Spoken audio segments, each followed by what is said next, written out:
Thank you for watching Conscious Consumer Network. The live stream broadcast is free to view. You can pause and rewind live broadcasts to catch up, or view shows at a later date by accessing our free archives of all shows. Check out our broadcast guide to see what's on. You can show your support by donating to our network support fund. Follow us on Facebook and Twitter, or subscribe to the monthly newsletter for updates. We thank you for supporting free and independent media.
This is For the Love of Learning, Voices of the Alternative Education Movement.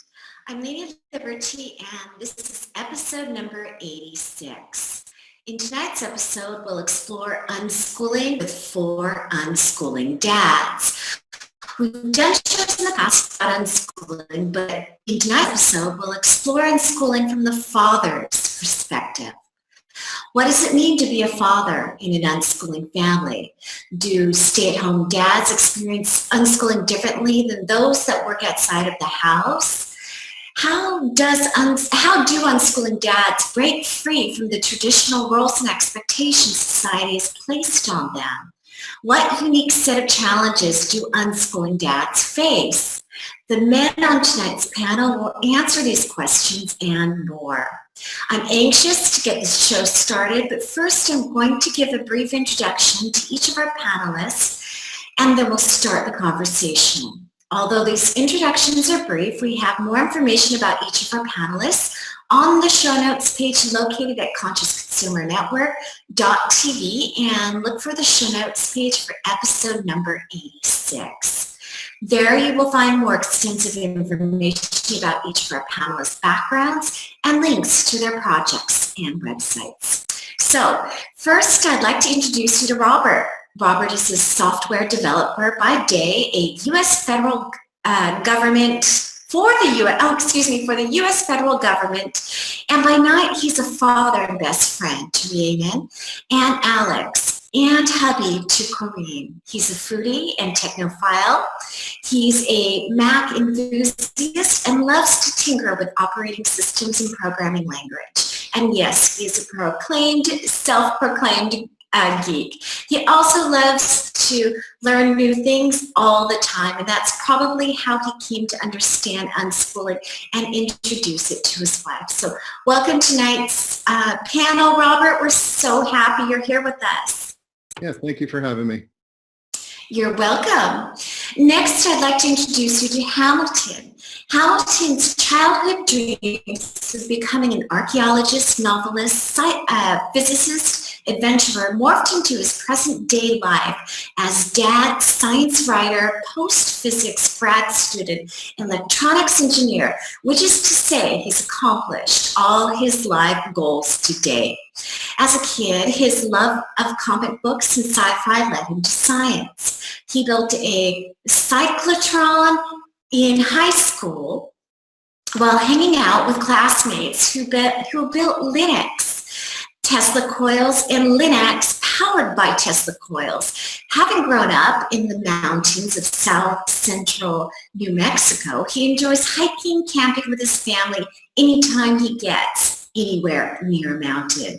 Not long after having his third kid, Hamilton found out he'd been unschooled without his knowledge. Now, having fully embraced his latent unschoolingness, the whole family's having fun with the philosophy, roaming their San Francisco environments, and making friends along the way. So welcome to tonight's panel, Hamilton.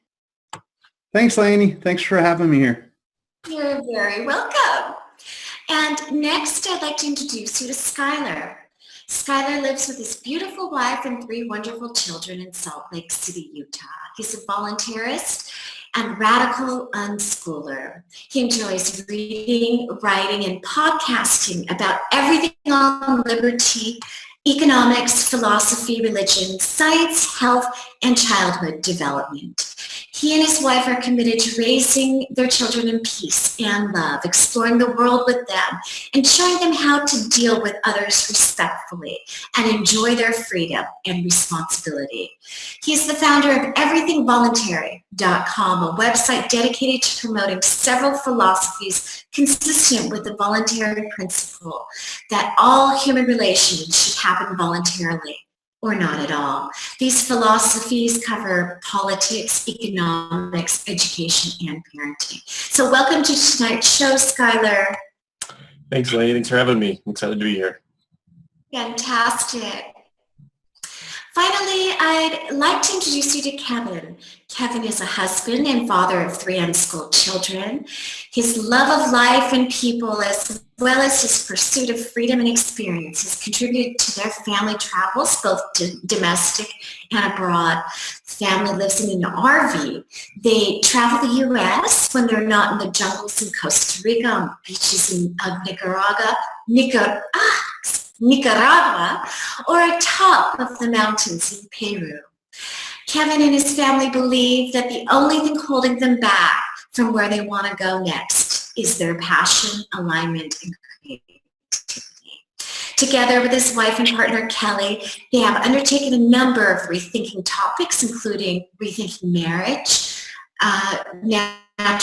birth, immunizations, circumcisions, health, wellness, financial success, freedom, and responsibility. So welcome back to the show. This is your second time here, Kevin. That's right. Thank you, Lainie. Wow, I sound amazing on paper. That's terrific. Nice work. Yeah, good work, Dad. Good work. So why don't we start the conversation with you, Kevin?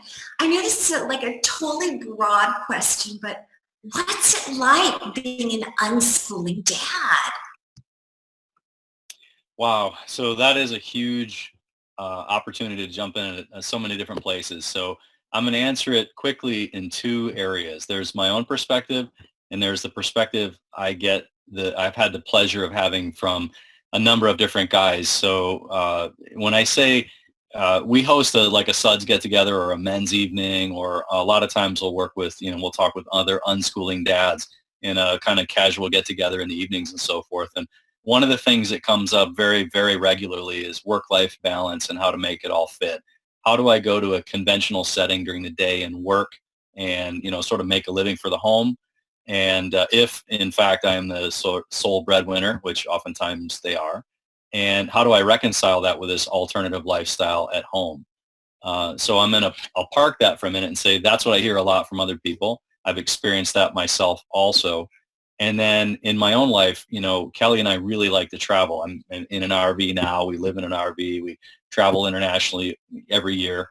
And, on top of that, we're trying to make a living in an unorthodox way. Sort of how do you hack your way through life? How do you generate an income? How do you hold the family together while you're experiencing and having these adventures and so forth? So maybe it weaves into the same general bit of feedback, but work-life balance, homogeneous goals. For us, it comes down to alignment, really figuring out what you're in alignment with and then going after it. Sort of answer the big question first and then back into it with the day-to-day stuff. That's what it looks like, from 40,000 feet in our home. So this is what it looks like, but what's it like for you, Kevin, to be the father of kids that are learning naturally? This whole show we're going to talk about how, well, as unschoolers, I'm an unschooler too, but I'm not an unschooling parent too, but I'm not a dad. And going against the grain is not always the easiest thing, and there may or may not be different pressures that the figure or the father or the head, I hate these traditional roles, but from society's perspective, the way that they see you and the way that you fit into the world at large, those may be different things. What's that like? Well, okay, so from an unschooler's perspective, what we're really trying to do is help them tap into that root desire as early as possible and help them get very clear that they're responsible for the outcome, right? Whatever that outcome is. So as soon as you establish that at as young an age as possible, the rest really starts to fall in place, and you see examples of that as time goes on. So, if you want to learn physics and, to be, somebody employed in the world of physics, and you have to do certain things along the way, or a computer programmer or what have you, there's certain boxes that need to be checked. So you're going to own that responsibility when the time comes. So I'm more interested today in the early days, figuring out what the passions are and then lining up around those passions. And we do a lot of listening at our house. We do a lot of curating, but the listening comes first. So, give me an example of something you're interested in and hopefully maybe eventually passionate about. And then we'll curate an experience to bring you things to surround that and all the way remind you that you're going to be responsible for this. You got to go get it. That's what it looks like. So how do I be a part of that as a dad? I kind of look at it more like I'm a team member. I've got more experience, and my experience is very specific. I've always been employed. Like in my adult life, I've always been kind of the breadwinner. I adopt this responsibility piece where I feel the need to provide and kind of create a safe bubble around those that I love. So I guess I'd say that my kids see me model that, and they know that it's important to me. I don't know really if they feel like they need to own that. They just know that it's my space, and they see me modeling it. So I think eventually over the course of the night, I'll answer your question, but I'm going to keep chipping away at it with little small pieces. So I'm going to jump in here real quick. So basically, for me, it's funny because it's kind of it's been organic for me. I didn't I guess I went out searching for what I wanted to do for my family, but it wasn't like I had a paradigm in mind. It was more, I see something that's not working. And this was with my first child, Alex, who's now 18. And when I saw, all the different things that we tried between public schooling and charter and no schooling, which wasn't, it's just kind of like you're on your own, kid. All of those, none of those worked for us. So I was like, okay, something else has to be out there. And in my mind, it's just, I'm never satisfied with just, letting it be.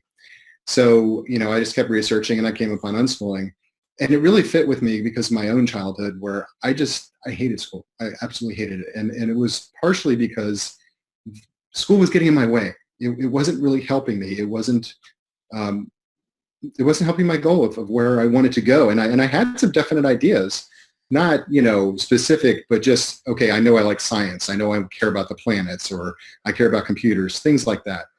So as I saw, how unschooling unfolds, I thought, that makes much more sense to me. That seems much more natural.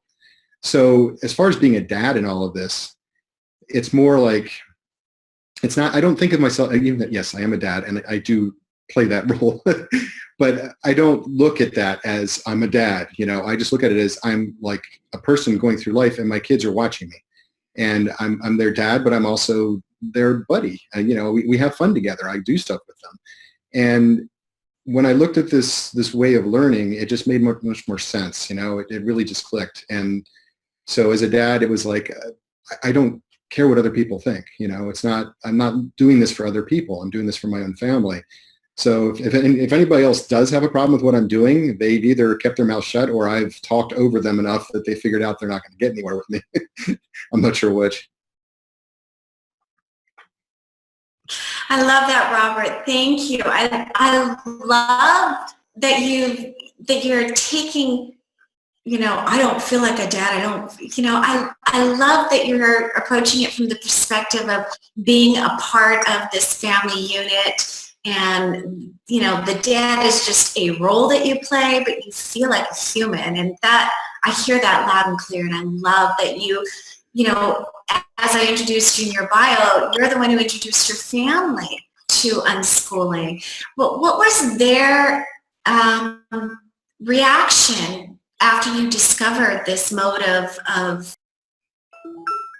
Well, it was kind of interesting. With Corinne, she had to have a little bit more information, as most spouses probably do when you introduce something completely different to the family. And, she got it right away with the educational aspect of it. It made sense. And then, we went further with that and we're radical unschoolers. So it meant, letting go of a lot of things that we were really holding on to in terms of things we quote unquote should do. And so, it was a bit rocky at first because I'm one to jump into the fire. I don't like do things piecemeal. I just like, boom, I'm in.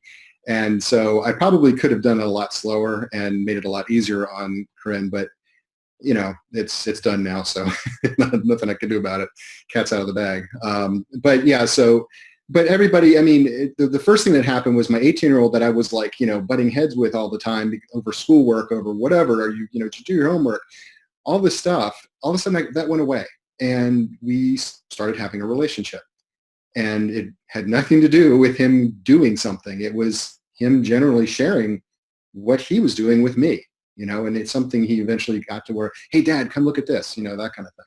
So it really freed things up for him. Now, my daughter, she wasn't of school age at the time anyway. So, for her, it was just continuing on what she's doing. She's never been in school. So for her, it was just, I'm going to keep playing and having fun with Dad too. So, she loved it, of course, and, she wouldn't do anything different. But yeah, that's how they reacted. I'll jump in next. I think I'm probably the greenest one here as far as, well, not only being an unschooling dad, but being a dad. My oldest is 11. We've been doing it for about 5 years now, 11, 7, and 2. And so I'm very much right at the beginning of it, and still very much learning to navigate a lot of the challenges, not only with unschooling proper, but with myself and with I guess figuring out how to get them the things that they need. I guess kind of be the facilitator, which is how I see my role as the unschooling dad, along with my wife, of course. So it's been challenging in that regard, but it's been fun too. So I'm every day I look forward to the future and what tomorrow is going to bring and what new challenges they're going to have as they reach, every new month of their life. And as they discover new things, they do spend a lot of time. They spend a lot of time with friends, virtually and in person. And of course, those relationships I think are just as valuable as any other. And they're constantly being introduced to all sorts of new things. When I walk into the room and they're on the computer gaming or doing something, I'll see what's on the screen and it's something new that I didn't realize, that they had any interest in, that sort of thing. So, I think there's still a lot of figuring it out for me because it is still pretty early. So that's what it's like. Thank you. I'm actually going to follow up after we hear from Hamilton because you inspired a question, but I want to hear from Hamilton first, and then we'll come back with this question for you, Skyler, and then also for the rest of the panel. So before we do that, Hamilton, tell us, what's it like being an unschooling dad? So far, it's great. Again, we're kind of just starting as well. So our kids are 5, 4, and 1 going to turn 2 in February. And yeah, it's been spectacular. We've had a few folks kind of question what it is or what we're doing. and that's been interesting, and we're learning to kind of ride over those questions. In San Francisco, so we're fortunate enough to live here in San Francisco, and so there's kind of opportunities to see and do everything. And so yeah, it's worked out spectacularly well so far. Yeah. Cool. Great. Well, good. So we've got positive responses about everybody's role to start off with. So that's a great way to start the show. But what I want to know is who on this panel is a stay-at-home dad, and who on this panel leaves the home to work, and who works outside. And Skyler, why don't we go to you first? Sure. I'm a stay-at-home dad, but I guess it's more accurate to say I'm a work-at-home dad. And this wasn't included in my bio, but I manage a financial radio network, and so that's my primary income. I do have a private label business selling private label products on Amazon, as well as we now rent our house short-term through Airbnb and other such services, just so that we could get out and travel some more. So I work at home. My primary income managing the financial radio network. It does have me on the phone a lot, sales calls. There's a lot of marketing, a lot of support, all that sort of stuff. And so for the most part, I can do a lot of that here. Sometimes though, being here can be a distraction, and it can kind of pull me away from that. So I'll go to the library for a couple hours and work there. And really power through some things, and then come back home. So, but with what I do, it really allows me to set my own schedule. And so when there's, scheduled activities with our local group, we can, get away and do that fairly often. The only time is, if I've got scheduled calls with clients, then those take precedent, but otherwise we can get out and do things like that. As well as now, because of that, it's easy for us to pack up and go, and we do have our house booked, for a week or whatever it is, and we can visit in-laws or my parents, or we can even get out of town. That's something we just started in August. It's had its challenges, but it's been fun too. So so it's pretty good.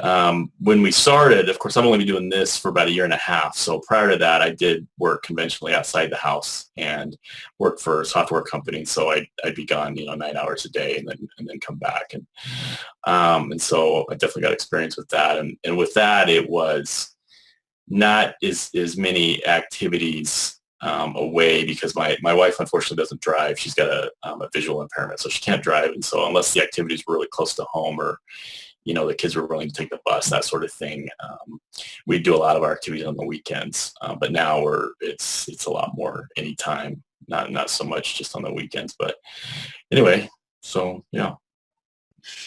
So Skyler, let me ask you this: since you do work at home, what strategies do you use to maintain boundaries, for the times that you need to work? And I heard what you said about going to the library, so you've got some, quiet time that's specific for your work. But what do you do to create the boundaries when you're working, and how do you honor your kids' boundaries, sort of in partnership?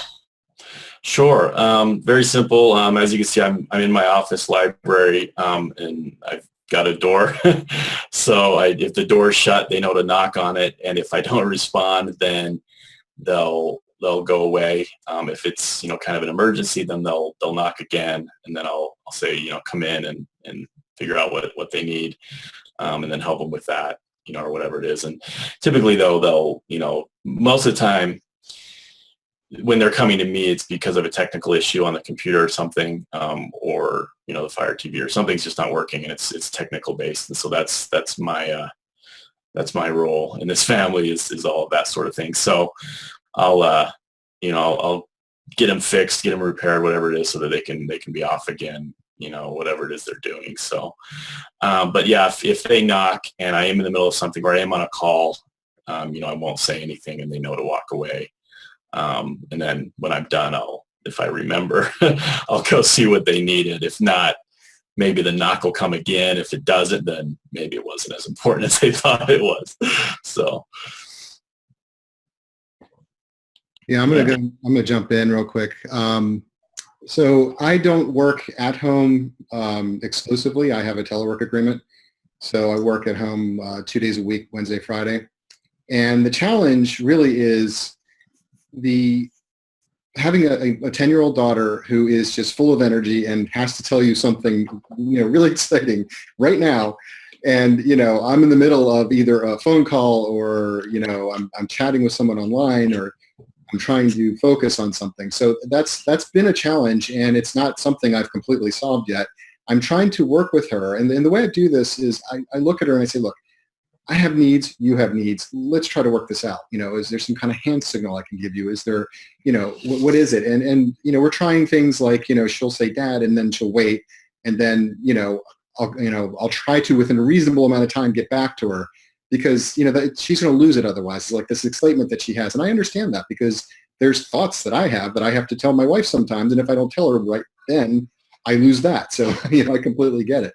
So, that's a big part for me. And, I don't really, there's an office in this house. I don't use it. I actually sit on the couch. But the other part is, because of the freedom for my daughter to sleep whenever she wants, there's a lot of times where she's on a completely different time zone than me. So she's sleeping during a lot of this time too. So that helps. But, it's give and take, and I have to work it out with her. And, I imagine that's the same way for a lot of families. You have to talk about it. You have to say, okay, this is, my space. This is my time. I understand you want to talk to me. I don't want to ignore you, but at the same time, we got to find a way to work this out.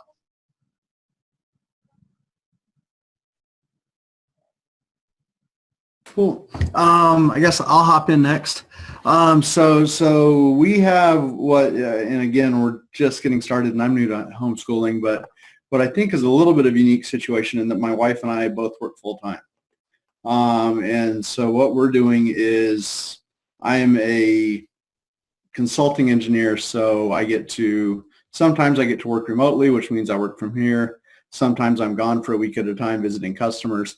When I'm here, what I do is get up at 3:30 in the morning and get to work. And exactly. Not unlike other people who are up at 3 in the morning, like Lainie right now. And yeah, that gives me 3-4 hours with the house, just all to myself, do whatever I need to do, get my work done.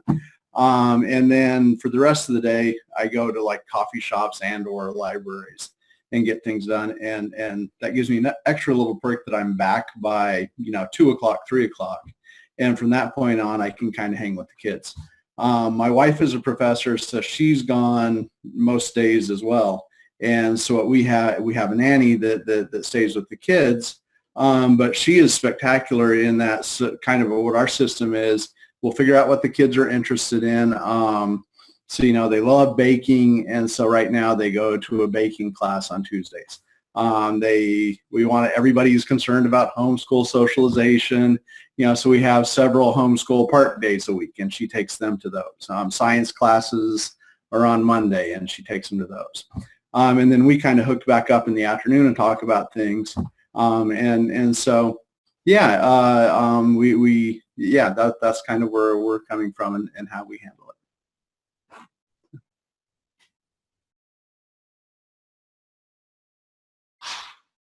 And thank you for that. And Kevin, did you want to add, working outside of the house, what that looks like, and then how that sort of changed throughout the past couple of years? Yeah, I'd love to. So we've had a couple iterations of work from home. When I first left my corporate career in 2011, we traveled to Costa Rica and we lived abroad for 90 days. Just tried that on for a while and introduced the kids to a different culture, different nationality, different language, and it was spectacular. And it gave us the opportunity to sort of break from, the U.S. and conventional thinking a little bit more. It turns out it wasn't for us long term, so we came back to the States and we bought an RV and we traveled around the country in an RV, made several laps around the eastern half of the U.S. and we learned a lot about one another and living in a small space, especially me launching a web business. later on doing consulting, and the vast majority of that consulting was sales and marketing related. So there's a lot of phone calls involved. So having an understanding of how to work as a small unit in a very small space happened pretty quickly and organically for us, I'd have to say. A lot of open dialogue, a lot of communication about needs and boundaries and things like that. I'd have to say, it came fairly naturally to the extent that we could actually travel abroad. And, we've been to Nicaragua and Costa Rica and Peru, thanks to your help, on a number of occasions. And the whole crew has gone along with us. So we've tried a number of things. We work pretty well as a unit, and it comes from an understanding of what everybody's needs are. I think, the freedom and responsibility piece that you and I have talked about in the past is really important. You're free to be, you're free to do, but you're responsible for those things. And what I didn't say earlier is I have a 14, 10, and 7-year-old who've been unschooled all the way through, never set foot in a school. We don't have a militant, opposition to school or anything like that. We just function like it doesn't exist. It isn't necessary per se. So that's kind of how we've approached it, and sort of how we've worked in a number of different settings. I think communication and transparency and authenticity are probably the keys. Thank you. Thank you for that. So we've got a really good idea of what everybody's home life looks like now. What I'd like to know is, what role does community play, in your child's life, and how do you function and work with community? And I know, Hamilton, you mentioned a little bit about homeschool groups and also having a nanny that helps support and facilitate as well. But anybody else, or do you want to talk a little bit about what homeschooling groups and how that helps sort of facilitate your kids' unschooling experiences? If you want to expand on that. If not, anybody else want to take the answer, talk about community and the role that it plays, in helping support you as a father? Yeah, I can jump in. We have kind of a spectacular community. The homeschooling groups are great, and they have panned out for getting the kids socialized well with kids. We've also got this really nice, it's a small neighborhood, and it feels like we're living more in the 1950s than in a big city. So our kids know the two guys that run the convenience store down the hill from us in one direction. First Thanksgiving we were here, I asked our oldest kid, who do you want to invite for Thanksgiving? And it was George and Sam, the guys that run the convenience store. They know the people that run the butcher shop and the produce store, down the hill the other direction. They hang out. We walked into our coffee shop the other day, and the lady that owns the coffee shop said, "Hey, I'm having my kids work today. Do your kids want to work with them?" I'm like, "I don't know. I didn't know you have kids." She's like, No, my adopted kids. And she's got like every customer's kids in the back, like working on various things. So like our 5, 4, and 2-year-old just wandered back, and one of them's tamping down coffee and another one's putting letters on coffee wrappers. Community has actually been kind of huge. I don't know how much. Well, I know the kids enjoy it. I don't know if they attach any value to it yet, other than just friendship. But for me, they're already getting to see how businesses work, how to network with people. So it's, community has been great.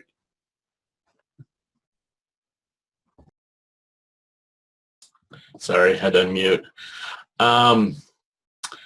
When I think of community and how helpful it's been, I think of the unschooling groups. And Salt Lake, really northern Utah, has really good unschooling groups. Fantastic groups on Facebook. They organize a lot of different activities, from park days to museum visits to Faraday lectures, at the university, that sort of thing. And so they're really good at organizing that and then inviting everybody. So, I can look at my Facebook calendar and just see, week to week, all kinds of different activities, and we can decide which we want to go to. And then when we do go, my kids will often meet new kids, and either they'll click or they won't, and they'll run around hanging out, and then then it's time to swap Skype names and that sort of thing, because when you get home you want to call each other and start gaming and that sort of stuff. So, or they'll connect with kids that they've known for a few years that they're best friends with, or they'll make new friends, and then later on those relationships will be forged, and then they'll organize sleepovers, that sort of thing. And so it really and then as adults we meet other parents and we can have conversations with them and get support. And so it really, if you're not meeting groups and meeting other parents and talking about unschooling and normalizing it, I should say, in your own life, then you can feel like a weirdo and this and that. So that's really helpful, and it really makes it feel to me like everybody's doing it because everybody we know is doing it, because we've built those relationships around us. So very important, I think. Yeah, for me, it's, or I should say for my daughter, really. She started out, with my wife taking her all over the place, different. And here in Charleston, we don't have really many unschoolers. And so it's really the homeschooling crowd, the secular homeschoolers that you got to find. And, so, you go to a couple of those things. And for Rhiannon, it was really hard because, at first it was like great. But it was just too much. And it became like the soccer mom thing of, let's do this activity and that activity. And it's like, okay, we got to slow down. And then, there's this thing that happens with some kids where they start cocooning. So that's where she's at right now. Is she does a lot of gaming, specifically Minecraft. That's huge in the community, and she gets Skype, IDs of those people, and then some of them are unschoolers, some of them aren't. But she grows a community of friends that way, and it actually is a much farther reach than just going out here, because she's talking to kids in the UK and all over the world, really. But, at some point she does like being with other kids physically. She's very much an outgoing kid. It's just that it's a challenge here in that it's, first of all, it's a smaller population than just about where everybody else is from. But if we were in San Francisco, this would be no problem at all, for instance. But, and I don't really necessarily look at it as a problem either. I mean, it's really just where she's at right now. I don't have to have her, with a bunch of people right now. If she's not ready to do that, or she doesn't want to, she wants to bad enough, she'll bug us and, try to make something happen. The other thing that we do is we go to unschooling conferences. That's where she meets a lot of her friends. And so, it's not just for her, by the way. It's for us parents to hang out, chill, and have fun together, because, us parents need to have playtime too. So, yeah, it's just been, that's how we've done it so far anyway.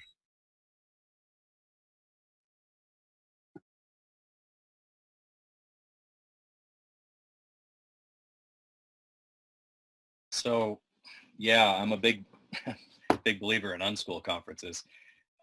We used to attend a number of them when Kelly and I lived in Michigan. We did not have a good homeschool or unschool base up there. So we were in a small town of a couple thousand people and used to travel pretty far and wide to meet other folks.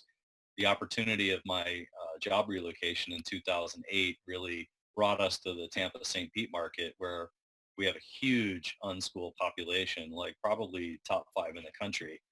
Just hundreds of families.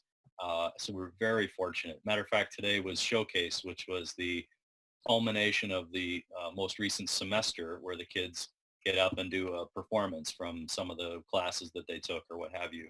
It's really a celebration of the semester. So twice a year we have this, and this is one of 3 co-ops that we have in the community. Love of Learning, ironically. Yeah, right. In Pinellas, there's homeschoolers in Pinellas, and then Ovations down in Gulfport. So not gloating, just very fortunate that we have this robust a community. It is, in fact, why we ended up here and we chose this community. Also, in the early path, we went to these other homeschool conferences or unschool conferences for a sanity check, for education, to compare notes and best practices. Like I mentioned, none of my kids have been to school. So, in the early days, you're just really, I think Skyler used the words normal.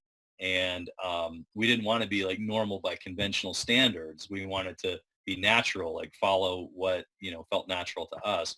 and unschooling was a natural continuation of what we had already been doing.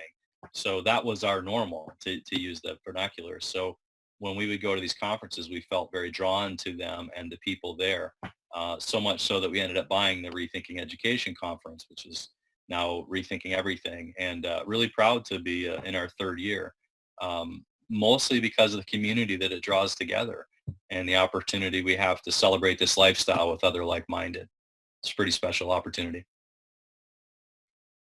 I love how each one of our panelists answered this by sharing what community looks like for their kids and what community looks like for them, and how it's an integrated part of the whole entire world's unschooling experience. So I'm really glad. Thank you all for sharing your answers. Okay, so I have another question for you. As I told you, I'm always going to have lots of questions. What I want to know is, could you share with our audience what partnership looks like in your family? And you know, I'm curious about how you're approaching partnership from the perspective of your spouse or your partner, but also partnership with your children with their learning. I'd like to have maybe some examples and maybe hear a little bit about how it plays out in your unique family, and also maybe a little bit about the philosophy of partnership, you know, from your perspective. So it's not a trick question. It's just, I want to hear. So who would like to jump in first?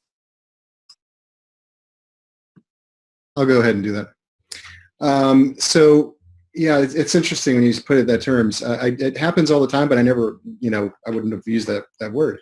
I tend to use the word cooperating or cooperation.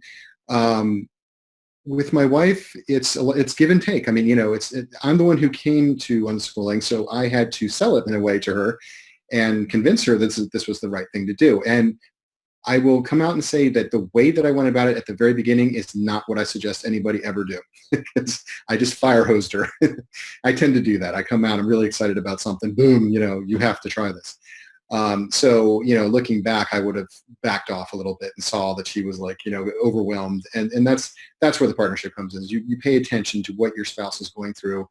You back up a little bit, say, okay, yeah, that was too much. Let's try with this one piece. Okay, that's working. Now let's try the next piece, and so on. So, I mean, it's recognizing that, seeing where they're at. When you talk about partnering with the children, that's really the fun part. Well, that's fun. It can be fun with both because you're problem solving with your spouse. But with the kids, they're like, they want to know so much. It's, you know, the fallacy of how are they going to learn? Well, how are they not going to learn? I mean, there's just so much that they want to know. And what ends up happening is, you know, it's like they want to know, but they may not know the tools in order to get there. So that's the partnering that happens is they look to me, you know, okay, I don't know how to add right now. You know, I'm learning addition, let's say. And so I like, okay, well, I already know that. I can help you directly with that. But if it's something I don't know, let's say they're getting into differential equations, which is something I never had. You know, then, okay, we've got to back up a little bit, fill in a few things, get to that point. And then here's some resources online that will help you. So, you know, I become a resource librarian in a sense. That's kind of the partnering that I see happening. And also, frankly, it's not just education. You know, there's living life too. You know, it's you know, something bummed my daughter out about, you know, something that happened online. I'm there to empathize with her. You know, that's the other part of partnering is empathizing and being together and hugging her and saying, oh yeah, that really sucked. Okay, I understand. And, you know, and if she wants a solution, offering it. If not, just, you know, let it be. But taking the cues from her and saying, okay, you know, I see where you're at, and you're actually asking me for a solution this time. Okay, great. Let's problem solve this. Let's figure this out.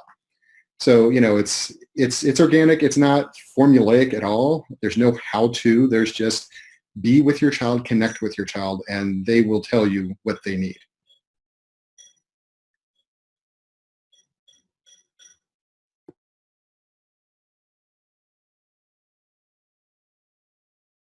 Hey, Lainie, I want to jump in for a second because you chose the word partner, and I had a little comment on this.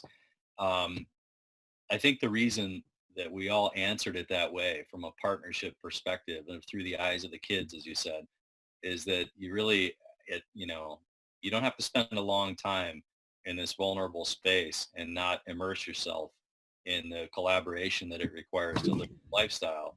So there's almost, we're sort of past the, we're immersed. It's immersive. So therefore we are partners. So when it is kind of the best answer that we could give you, you know what I mean? In a way that it's, I could say, well, from a dad's perspective, that's why I had trouble answering the first one. It's like, from a dad's perspective, I don't usually just like stop and think of it that way. From an immersed perspective, from an organic partner perspective, my child needs me, to Robert's point.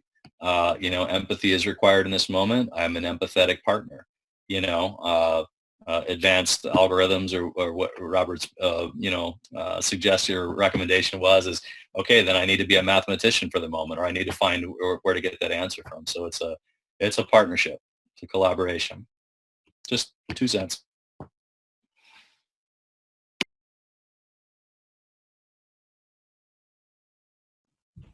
I'll hop in next. So from our perspective, what it looks like is we wind up sharing responsibilities and absorbing hits schedule-wise for my spouse and I a lot. So if we have if the nanny is sick for a day or something like that, if I'm in town and my wife is teaching, then I'll take I'll scooch my work schedule around and take the whole day with the kids, and vice versa. If I just can't do it and she's not teaching, then she'll swap. She'll take the kids for the whole day, and I'll do what I need to do work-wise. So yeah, it's just really this kind of fluid trading off responsibilities idea between my wife and I. Between the kids and I, it works kind of different based on the kid. So our oldest kid, my wife and I leave all the stuff that we're interested in all around the house, not really because we're like cool unschoolers, but because we don't clean very well. And so she reads and she'll pick stuff up, and if it interests her, she'll look at it. If it doesn't, she sets it back down. And so, her and I are now both avid fans of Doom Patrol, which is this funny book. And so whereas like a few months ago we had people, well, what about reading comprehension? We know she can say the words. She and I are like having these big, long, drawn out conversations, even on like camping trips, 10 o'clock at night on a camping trip. Dad, what do you think page 5 meant where they did such and such? And so that's kind of how our partnership works out with her. For my son, who is 4, we're doing things where he is really also good when something bothers him. He's really good at vocalizing, what bothers him, and we work through things like that way. So we don't drive, and we're on public transit all the time. And so every once in a while, my wife will just bolt for a bus because she's going to get her foot in the door and hold it, and the rest of us will come. Our 4-year-old wants to bolt with her. So for the longest time, this would result in me yelling, no, you can't go on the street. You got to go with me, blah, blah, blah. And one day all of a sudden he just pops up. He's like, I'm like, how's your day? It wasn't any good. You yelled at me. And I'm like, oh, okay. So I'm like, well, okay, cool. Well, I didn't want you to get hit by a car. And he's like, I said, well, so how about next time? I won't yell, but I'll tell you quietly what I want you to do when mom bolts, and as long as you do it, we're good. So between the two of us, we developed this new little system of how we behave when we have to bolt for a bus. On the other side of things, he doesn't vocalize everything, so we get these hints that he likes to be in charge or wants to be in charge or more independent. And so when we pick up on those, we'll try things, like, okay, Sam, because he's great at directions, which direction do we go now? And he'll tell the group, and he gets a big kick out of that. And then with the 1-year-old, it's more at the moment. It's the moment she loves helping out. So she also loves running. So at the moment, she's the one that cleans up all our tables and does little chores around the house, closes all the doors. The thing we have to watch out for is, she wants to run through places and out the door and keep going. But yeah, so for her, it's more of a cooperating on her terms when she's ready to, but she's always ready to help right now. That this won't last; she'll lose interest. But yeah, and so that's kind of what our multiple partnerships throughout the family look like. I'll go ahead and jump in here, and I did want to wait till last just so I could kind of absorb the wisdom of everybody else, because this has been something that has been a bit of a challenge for me. And the reason is because with my oldest, and he had a year of preschool and a week of kindergarten, but those same years were also years that I was quite punitive. I would spank him, put him in timeout, lose my temper a lot, get really angry. And in a lot of ways, he suffered a lot of trauma with that. And so today, our relationship is a lot better, but there's still those points where he gets frustrated with something, either computer's not working right or, something's not working right. He starts to have a bit of a meltdown, and that, those are triggers for me, just when you dig down deep with my own childhood. And so that's been a real challenge between me and him. And so when you ask the question about partnership, the film, the movie that played in my head was just all about the times where we've been disconnected and we've clashed and not been partners. And so I just thought I'd kind of sit back and wait for something better. And then I, eventually, he was talking about, Hamilton was talking about his 1-year-old, and I've got a 2-year-old, and lately she'll, you'll be trying to do something, and then she'll come up and she'll say, help you. And then she'll want to help, and so that really got me thinking about the way that she's been raised. The way my daughter, who's 7 now, has been raised was very much non-punitive. My 7-year-old, we didn't do full-on attachment parenting or anything like that. She did, sleep in a crib and then later in a separate room, but she was never spanked or timed out, put in timeout or yelled at or anything like that. Not at all. And then with my 2-year-old, it's full-on attachment and co-sleeping and breastfeeding and baby wearing. Anyway, so we kind of have, 3 different case studies, I guess, and in childhood development, I guess you could say. Anyways, and they've all been different. But looking at just the relationship I have, it is different with each one of them. And so with my 2-year-old, and it was very much the same sort of thing with my 7-year-old when she was a lot younger, is when she would start to, when they get curious and they want to do something, mainstream parenting is, don't do that. They just want to, slap their hand or say no or whatever and just sit on their butt and continue playing on their phone or whatever and just be real lazy about it, because they don't want to be bothered by their kids' curiosity. But now it's very much, I get up, and as long as whatever it is they're doing is safe, then I just let it happen. I'm just kind of keep my eye on it. And if it's kind of not safe, then I'll get up and say, hey, let's do this safely and make it safe. So they're still doing the things they want to do, exploring what they want to explore, playing with whatever thing, whether it's a picture frame or a glass sculpture, doing, whatever it is they want to handle because they're curious about it. It's, we're just doing it safely and learning how to do it safely. And, that was how it was with my first daughter, and she's, very much looking to do things safely when she is getting curious. And, we don't have to so much, interfere in that. She's very conscious of what she's doing. And with my 2-year-old, she's coming along really quickly, being conscious of what she's doing and whether or not it's safe. So it's, when I, coming back to partnership, to me, that's the partnership between me and my kids is, whatever they want to do, it's okay. They can do it as long as it's safe for them personally. They're not going to get hurt, but also safe for other people too, and also for other people's property and that sort of thing. So it's me lending my wisdom in how to handle that safely, and not just taking it away, because they're curious for a reason. They need to be allowed to explore that, or else they're going to develop all sorts of issues.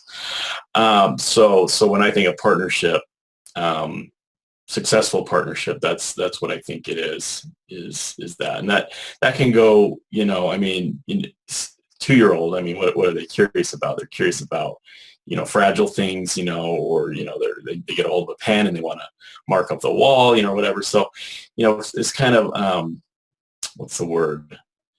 Simple things to us, very, very mind enhancing for them, very, very big kid stuff for them, although very simple for us, not very sophisticated. But as they get older, that relationship that you've laid the groundwork for, and I see it with my 7-year-old, versus when she was 2, is very much one based on trust. And she can come to me and say, I want to do this thing, and not be afraid that I'm going to tell her no, but rather, okay, how can we do that safely? So that's what I wanted to add. Hey, Skyler, you brought up something that I wanted to jump in on. I thought it was really good. You mentioned about raising the kids differently, or maybe sort of having an evolution in the way that you raise them. And although I'd like to think we raised the kids the same, I'm sure there was an evolution in our 3 too. I know there was an evolution in our vulnerability and our ability to say to the kids, basically, hey, I would have loved for that to have gone better, and mean it. Like, here's an instance where I did something that, I reacted in a punitive like way, or a little more stern than I intended to, or whatever, just crabby and snarky.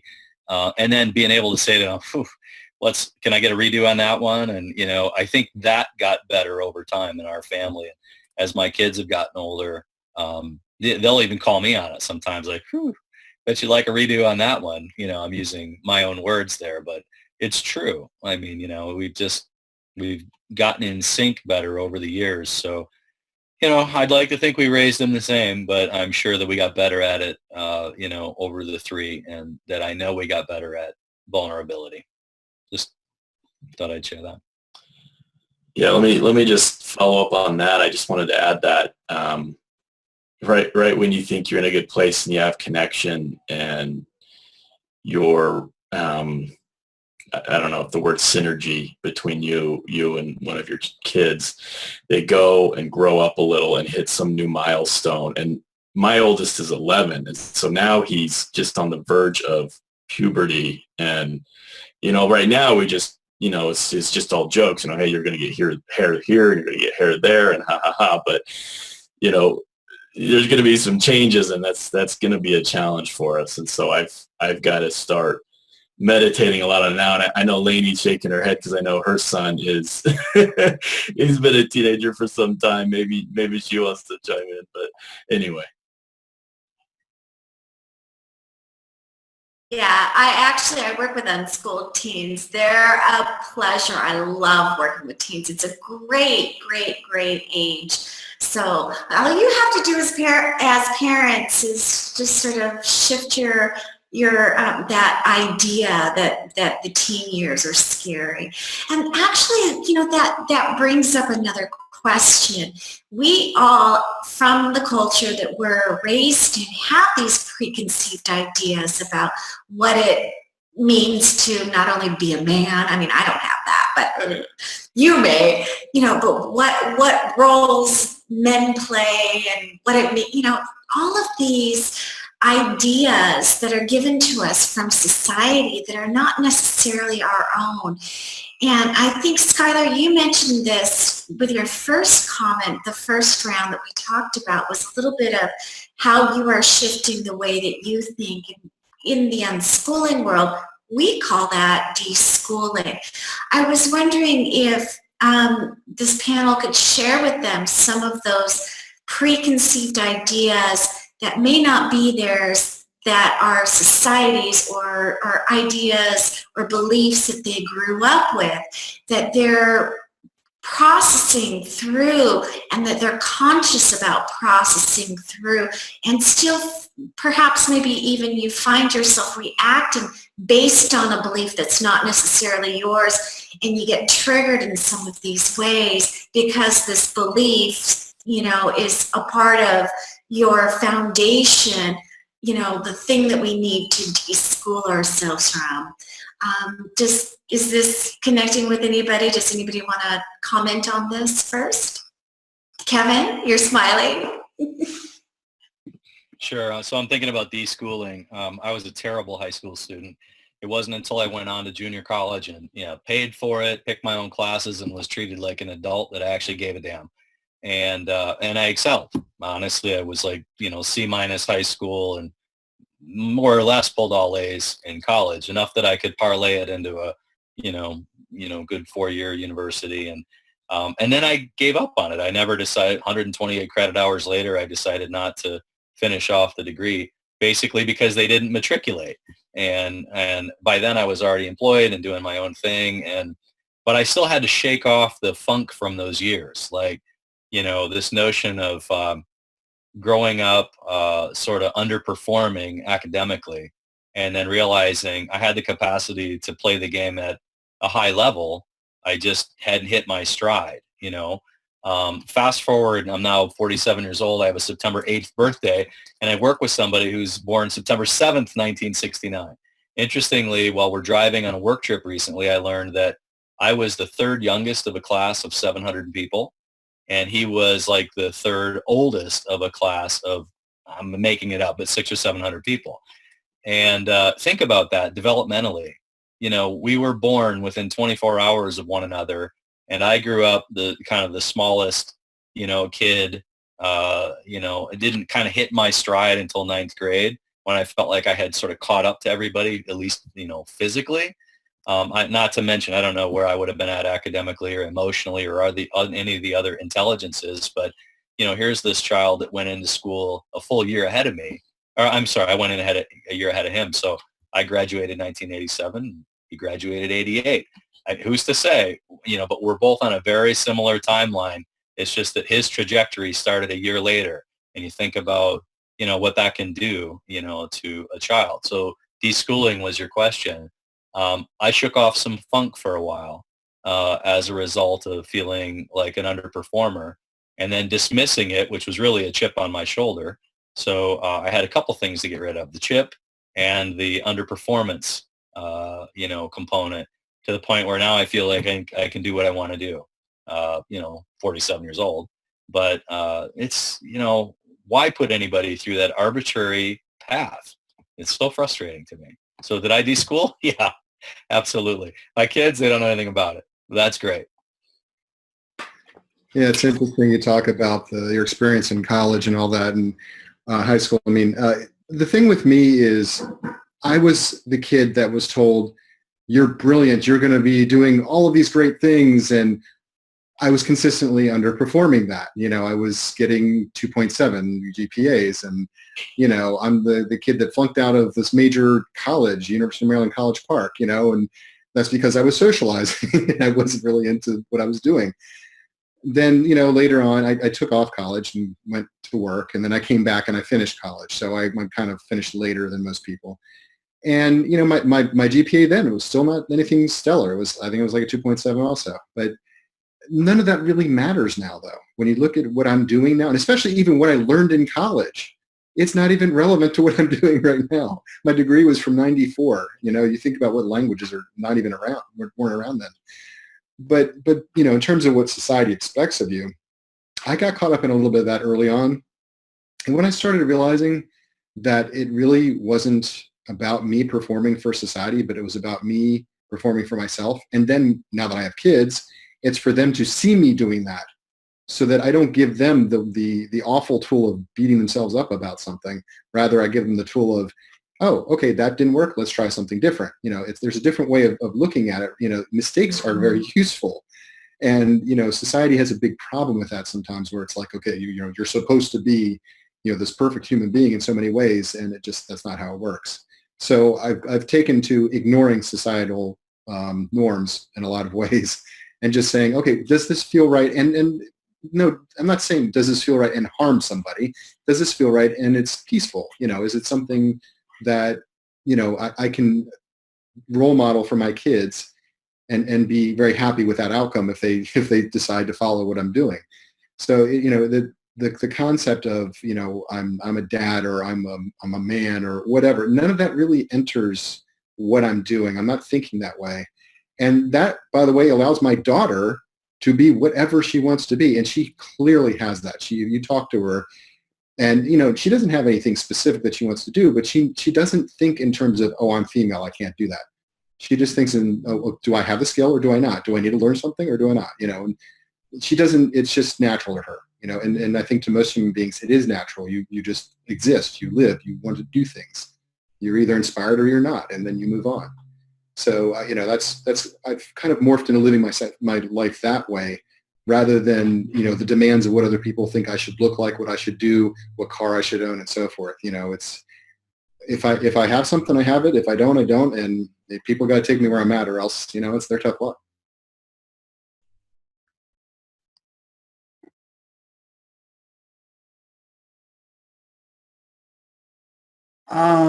I'll hop in next. I think. Yep.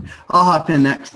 Gosh. So the one thing that just hops out at me, because I've been thinking about it a lot lately, is growing up, I had assumed that, everybody, because we were kind of told this in school in the 80s, we're all equal now. We got through that, the women's rights, civil liberties.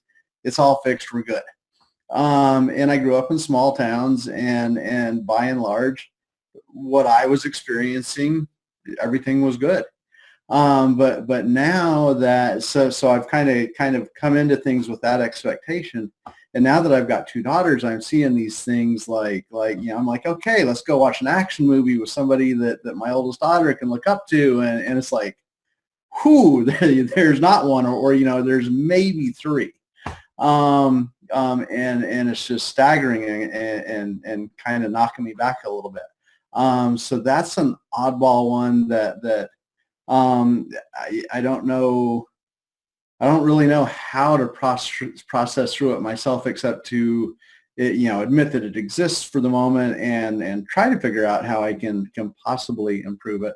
But yeah, that's been an interesting thing.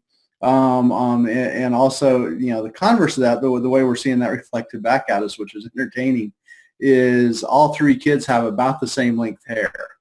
And all three kids dress themselves, and all three kids pull their clothes out of the same set of drawers. So I constantly get, oh, you've got three daughters, or you've got three sons, or my goodness, the one with the blondest hair, what a pretty girl, and that's our son.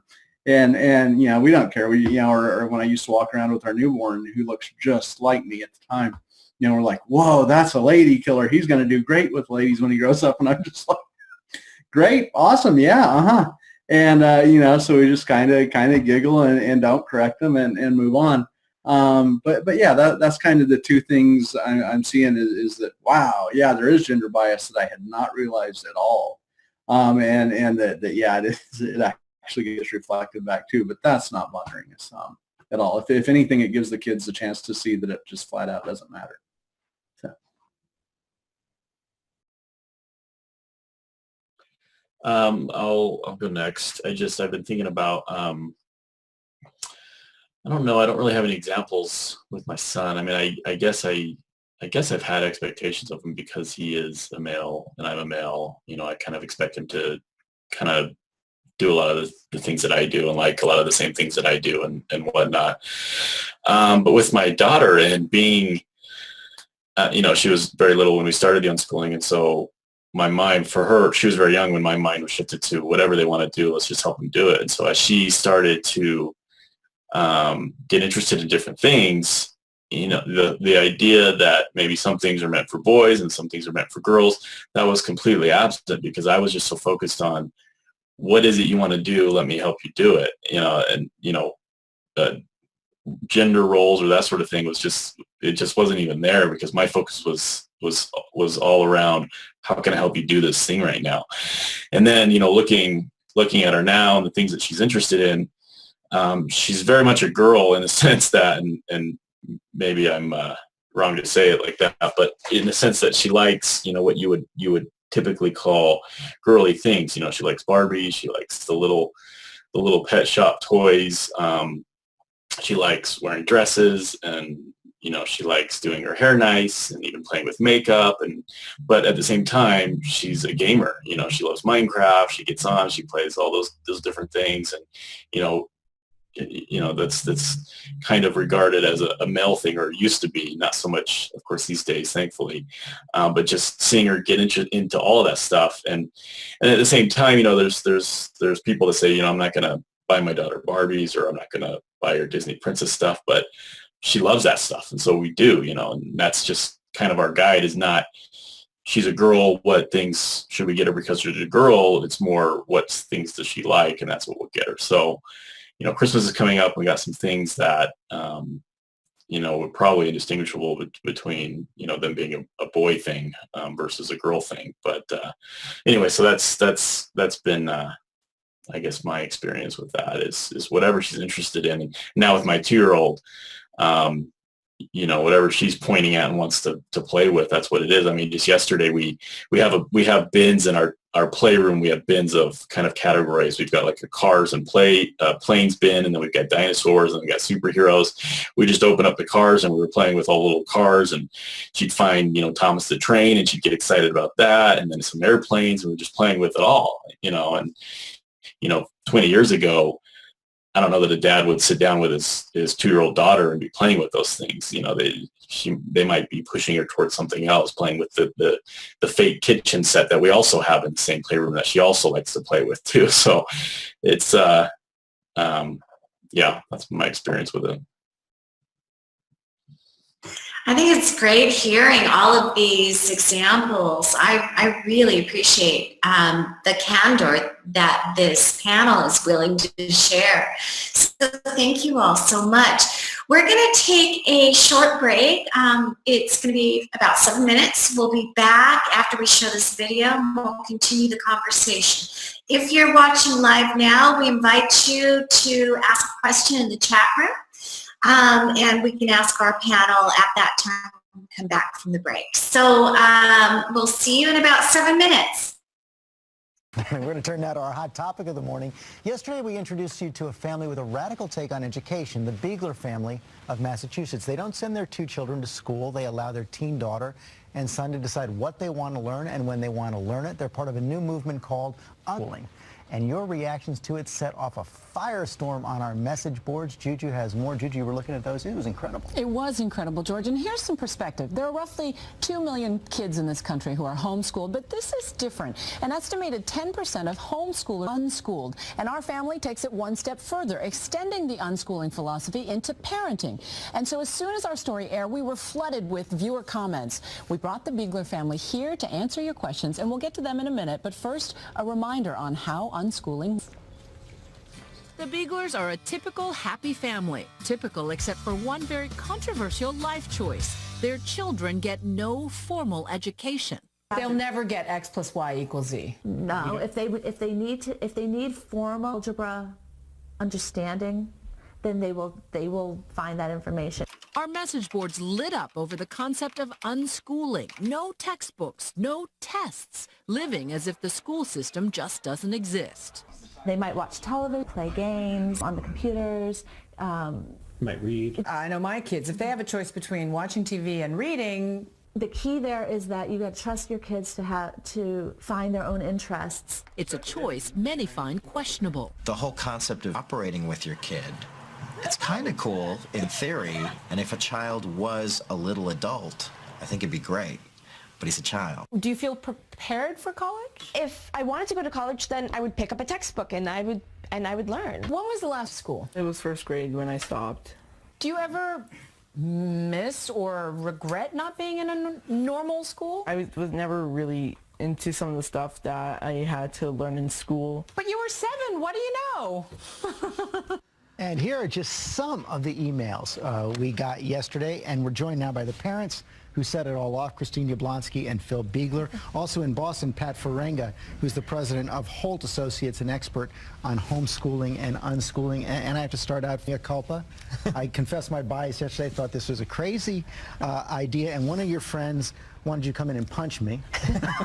You're smiling instead. Thank you for that. But look, we did get so much reaction to this on our message boards, and I want to get to some of the questions that came in. This one was very representative.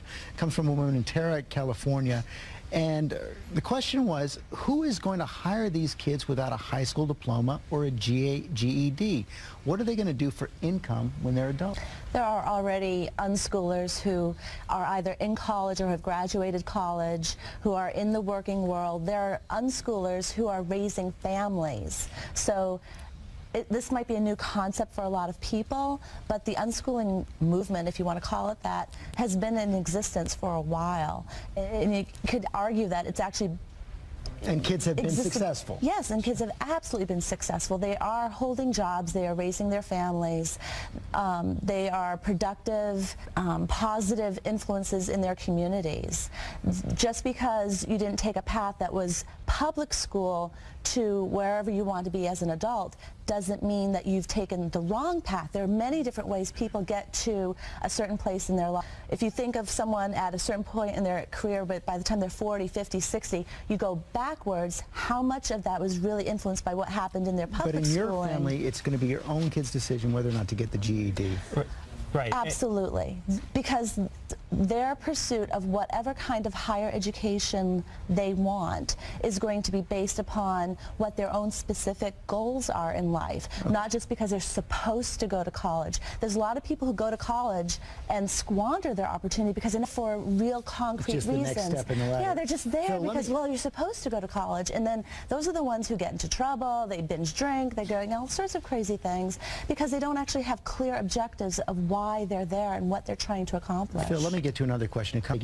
And she writes, it really limits their exposure to things. So much to miss out on. That's so ridiculous. we spend a significant amount of our time and energy making sure that we're exposing the kids to all kinds of things. It's an activity for us as parents that takes hours a day. So we bring them to places and we bring things to them on a very regular basis. They're not confined to only the topics that they have to learn in school. Their world is much, much larger and much broader so than there is structure. This isn't all then saying I'm going to do whatever I want to do. There's an intrinsic structure of what they're trying to accomplish during the day. There might be days where they don't have a whole lot on their plate, so it's more loose. But if you looked at a week or a month, you'll see that there's a structure to what they're doing and what they're accomplishing. And as far as what they're exposed to, our kids have been to Australia. They've been to Europe. They've traveled the country in an RV for 2 months. They've seen the world. They see the country. They have friends all over not just in their town, but in local communities. They are involved in a lot of community events. They're involved in different places. They are very active and very involved in their world. Let me bring Pat in on this because we got a lot of viewers writing in, Pat, who say they homeschool their own kids, but were against unschooling. Can you explain the difference? Broadly speaking, homeschooling is doing school at home, purchasing a curriculum and administering it as if you're in school. Whereas unschooling, as you're learning, is seeing the interests of a child and helping them learn as they learned before they went to school. Children learn to walk and talk without being given formal instruction or curriculum, if you will. And unschoolers build on that, as this family is beautifully indicated.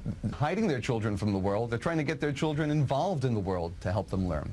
Okay, we only have about 15 seconds left. What's the single thing you want people who are watching at home and had so many questions about this to know about unschooling? There's a huge difference between having no rules and having arbitrary rules. We do not have arbitrary rules for our children. We live a world on principles, the principles of trust, honesty, respect. That's how we develop what kind of inner characteristics for them. That's how we make all of our decisions. It's not anything goes. It's honesty and trusting that we are instilling proper values, good values in our children, and they will make good decisions in their lives. Well, thank you for sharing that. Was a lot of the story. Thank you both. Pat, thank you as well. You're welcome. We still want to know what you think about all this. You can tell us at abcnews.com. So I'm really happy to be back with this panel.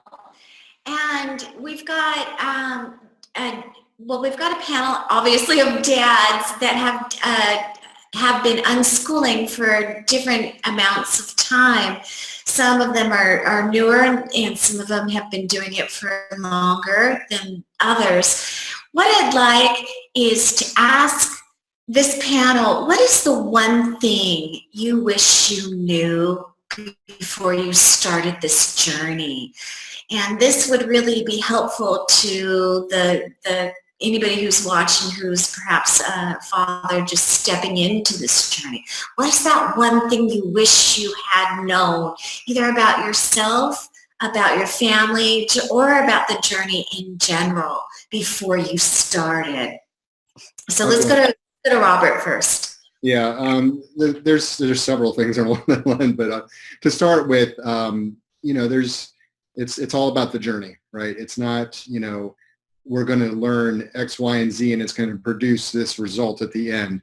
That's not the goal. The goal is to create an environment where organic learning happens, where, it's exciting, it's fun, it's, you and your child or children are working together and not just, I don't want to say work, it's really playing together. That's really what it turns into. Because when you think about it, when you're doing something fun, it's no longer work, right? So even if you work, what you do for a living is something like, what I like to do, programming, that's fun to me. So that's what we're trying to create, is this fun environment. And the other thing is, it's just chill, just lay back. You're not going to be perfect. You're going to make mistakes. And that's the key. Your kids need to see you make mistakes and not freak out. You can make a mistake and say, okay, that happened. That didn't work. Let's try something different. Or, as was talked about earlier, if you're making a mistake with your child, it's like, I'm sorry, I did that. That didn't work. Whatever. But the point is that it's not like this really intense thing, oh my gosh, I'm going to screw up my kid if I don't do it just this right way. There is no just this right way, because every kid is different. Every parent is different.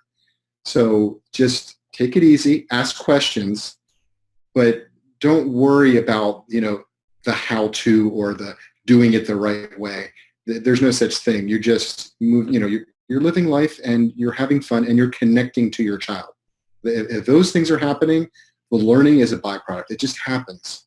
So have fun. That's the key. Have fun with them. And then the learning happens and everything else happens. And I make that sound all, rainbows and everything. But, and sure, things happen along the way. We live life and catastrophes even happen. And how do you deal with those catastrophes? Do you freak out? Yeah, maybe you do it first. Okay, fine. Then you say, okay, well, now I'm done freaking out. Let's move on. And that's a huge learning experience for your children. They're watching you navigate the world and going through these challenges and saying, oh, okay, that's nobody died, or nobody's irreparably harmed. Let's just move on. And that's if someone had come up to me when I was at the very beginning, tell me just chill, and then I wouldn't be fire hosing my wife the way I was and everybody else I came into contact with. It would have been much smoother for me. But even after having done all that, okay, so I at the beginning did not start out in the ideal way. I still have a very happy 10-year-old. She is absolutely bouncing all over the place and happy. I have an 18-year-old that's discovering himself. There's all of these things that are happening naturally that even though I screwed up at the beginning, so I did. So I corrected it, and then we moved on. So yeah, that's what I would have liked to have heard.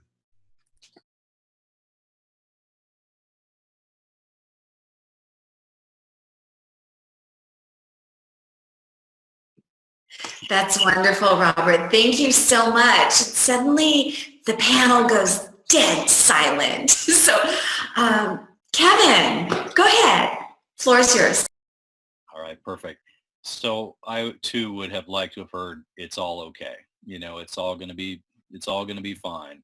So as a young parent, by the way, I know this is an unschooling topic, and yet I find myself immersed in answers about parenting and relationship, because ultimately that's really what it is. I mean, we're really helping, these young people blossom into a holistic person, and education is a component of that. But there's, I don't want to be preachy, but it's not just like academic education, but it's that emotional wisdom and relationships and all these other things that they're learning how to do that aren't on that same academic linear track, right? So if it sounds like a broken record, it's because it's really the way I think anymore.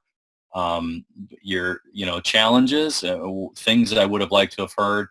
early on, it's all going to be okay. That would have been very valuable to me. And I still get hung up on sometimes when things don't go the way that I think they're supposed to go. I get kind of attached to a particular story. And unschooling can very easily become the new story. You can simply replace the old story. We see that a lot sometimes with like infighting about the types of unschooling. It's like, come on, for real. It's all about empowering the child and letting the child take ownership, right? So at the end of the day, black, white, pink, it's just versions of unschooling. So let it ride and let it breathe. I would have liked maybe a little bit of coaching on things like that. But hey, we figured it out. Not trying not to attach too much stigma to the failures or the shortcomings. Those would be very helpful reminders, and that's what I view my friend base and support group for, to remind me not to kick myself in the butt on things like that. One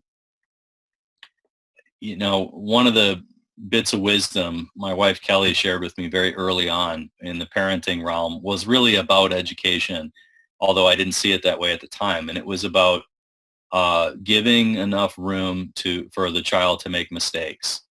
And sometimes as a parent, especially like a helicopter parent, that looks like swooping in and, protecting them from an incident, whether it's falling off a stoop, which is the image I have in my mind. My then toddler son, Kieran, used to insist on, dancing and jumping and bouncing off this stoop. And on a hardwood floor, I was convinced he was going to break his skull. And Kelly used to remind me, let these things happen now before it's a motorcycle over Snake River or something. The consequences have to start weaving their way into it. So I think maybe a heavier dose of that sort of wisdom and guidance in the early days would have been helpful. But if nothing else comes through from today, for those that are listening, it'll probably be clear that there was no roadmap or script for any of us. This is a new thing. It may feel like old wisdom, but this is a new thing. This is 30-ish years old, maybe. We bought one of the oldest conferences. It's only 20 years old. This is a new thing. There's no script. So lean on one another and develop those communities and talk about, the perceived successes and failures. And that's kind of what we're doing. That's what we're trying to do. I'll go next. When I think about the answer to this question, I've actually got to back up a lot further than when we started our unschooling journey to when I became a father. And that would be, I wish I would have discovered Alfie Kohn. Unconditional Love is the book that got me pushed away from the punitive approach to parenting. And I just wish I would have been given that, at my wedding or something, or, as a gift when my son was born, just to show me how completely and utterly unnecessary spanking and timeouts and even rewards for that matter are, and how counterproductive they are.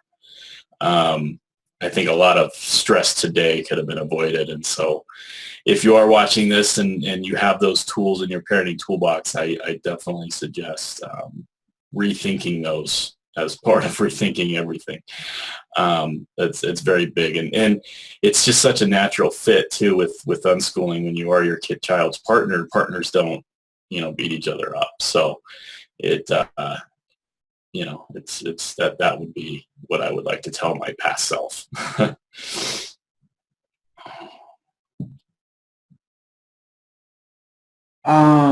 So for us, I guess kind of my philosophy is always to, rather be lucky than smart and blissfully ignorant. We just kind of oozed into it. So it's hard to know what I wish we had known or what I wish I had known before. I might wish I knew that it actually existed earlier than I did. So as a kid, what I would do is I'd get done in class really quick, and then I had really nice teachers, and I'd say, can I go to the library? And they'd be, yeah, go to the library. And, I'd hang out there and read about whatever I wanted to know about. And I did this all the way from first through, 12th grade. This is how we were building science projects in high school is get done with your work, off to the science lab. So essentially, within the frameworks of public school, I was, that's what my wife finally told me about, year and a half ago. She goes, "You're an unschooler." And I'm like, well, what on earth is that?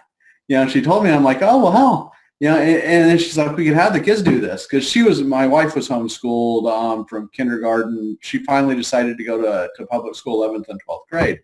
But since she wasn't unschooled, but she was homeschooled almost her entire school life. And she's like, well, we could have the kids do this. I'm like, oh, it's phenomenal. It's great. Fine, we'll do it. But yeah, that's I'd say the only thing I can think of off the top of my head is I wish I had known that it was actually a thing sooner, because I could have saved time thinking about a lot of other things school-wise for our 3 kids.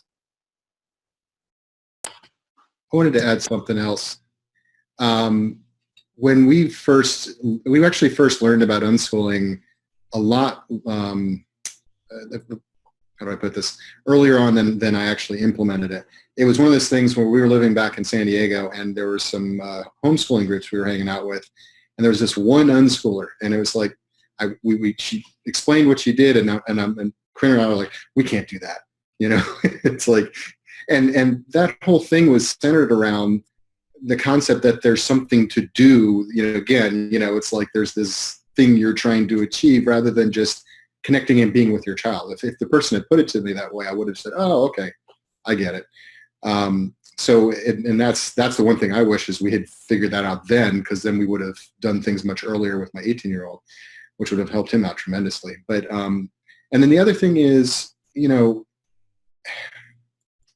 there's as with attachment parenting, you have different bonds that you create with your kids. Women, are the ones that feed the kids a lot of the time. And so that's a bond that they create. But then there's another bond where the dads can carry the kids, as we've learned as attachment parenting dads. And that's another one where, you're being close. Well, that closeness doesn't have to go away just because that baby turned into a toddler that's now running away and doing stuff. That's, that's where you're supposed to say, oh, there's a child inside of me too. I get to go follow and I get to play too. That's the thing I think that society is all about, grow up and, that kind of thing. It's like, no, don't grow up. Be a kid. Find that kid inside of you if it's been buried, because society more than likely has done that to you. So, again, it comes back to have fun, connect with the child. Easy, right? Robert, you bring up some really good points, and everybody talked about, Skyler said that this really goes back to, or actually Kevin's. So sorry about the technical difficulties. I really apologize. Sometimes the internet just does not cooperate. So I was going to follow up a question to what Robert was talking about. Robert and everybody on the panel, not only are we talking about unschooling, we're talking about parenting. And society has a different perspective from the perspective of the father's role. Most of the people on this panel have taken the attachment approach. What I want to know from the father's perspective is can you share a little bit about how you repair when there has been an instance where a mistake has been made or somebody's temper has been lost? This is a question that I'm asking because it comes from a deep curiosity and not having this kind of experience in my family and only understanding about attachment from the perspective of from my perspective, from a mother and being a single mom and never having that kind of repair as a follow-up from the father. And so I'm curious from those that didn't have that we're talking to fathers that are unschoolers, that are attachment parents, that are basing their unschooling with the attachment paradigm, what the repair looks like when mistakes have been made. So maybe we'll go to Robert and let me know if I'm not clear with that question. It is, after all, 4:30 in the morning here. Yeah, that's fine. I understand.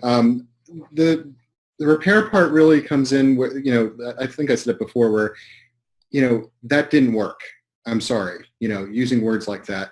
Now, yeah, it's, anvil falls on your foot. You're not going to say that. You're going to say some choice words. So yeah, be realistic. You're not going to be this, wonderful person all the time. And that happens to all of us. We don't sleep well. We're sick. There's any number of things that will happen in your life. And okay, so you acknowledge that. That doesn't mean you just, that everyone else around you automatically knows you didn't really mean that. So you do have to communicate. So it means purposely going up after the fact. Maybe you wait till you're calmed down. It depends on what your personality is. Some people, they need to do it right away. Whatever works for you. But ultimately, you're going behind yourself and saying, look, I screwed up. I'm sorry. Let's try to do this better next time. And if it's something, where they're triggering you, figure out what that trigger is. Is it something you own? Then deal with it yourself. If it isn't, then work out some kind of cooperation with them. Like I was talking about with my daughter earlier, she's bouncing down the stairs wanting to tell me something. I'm in the middle of a conversation. Those two are incompatible situations. So we have to come up with, signals, that work, a hand signal, a snap or something. And, it's different for everybody. So you work on it ahead of time. You don't do it. You don't try to figure it out in the moment. You wait till things are calm, then talk about, okay, here's what we can do to, make sure this doesn't happen again. If it's something like that. Otherwise, just simply apologize. I'm sorry. That goes a long way.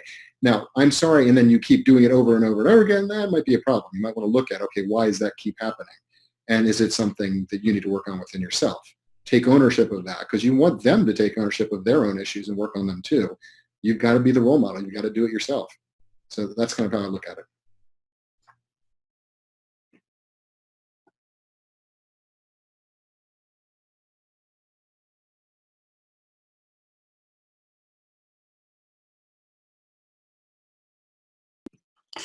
And did any of the other fathers want to jump in and address this? Yeah, I have a thought on that. I think I mentioned or alluded to it anyway earlier about vulnerability, and I think vulnerability is a real key component to, maintaining a transparency or authenticity in the communication. So, owning what I just did or what I said or where I was coming from or the underlying frustration a lot of times requires actually going that level deeper. Like, I'm sorry for snapping is one thing. I'm sorry for snapping, but I want you to know that I am frustrated. I am not proud of the way I handled it. I still want to have more communication about this. This, repeated sort of thing that's happening is still something that requires us to figure it out. Like if it's interrupting me during a work call because I'm in sales and I'm at home, for example, Robert, to use your scenario. Being vulnerable is I'm okay with the fact that I'm frustrated, but I absolutely do not mean to hurt your feelings in my response. So, let's kind of figure that out. And, your point earlier about, the gender component, there is something, Lainie, that, I was brought up with, and I saw my dad and my grandfather model this kind of rigid, stern sort of demeanor. One of, if I made a mistake, I don't really talk about it. We'll just move on from it. There wasn't sort of a vulnerability on the emotional side of things. That was more like mom space. And my dad and I have come to grips with that more recently. We have better dialogue, but there's still a rigid, nature on his part, a demeanor that's ingrained after all these years. So I watch, my own modeling, and I watch my kids, how they act. And I'm seeing the younger generation really evolved, both genders. I'm seeing a real evolution in that vulnerability and openness in the way that they communicate with adults, with their peers, with younger people. And I think that's part of the way they're being brought up, that it's just part of not only what the adults closest to them are modeling, but almost what their peer group expects from them, and it's very refreshing. Hope for a big change at that level. If, we've done anything right, it's maybe model that.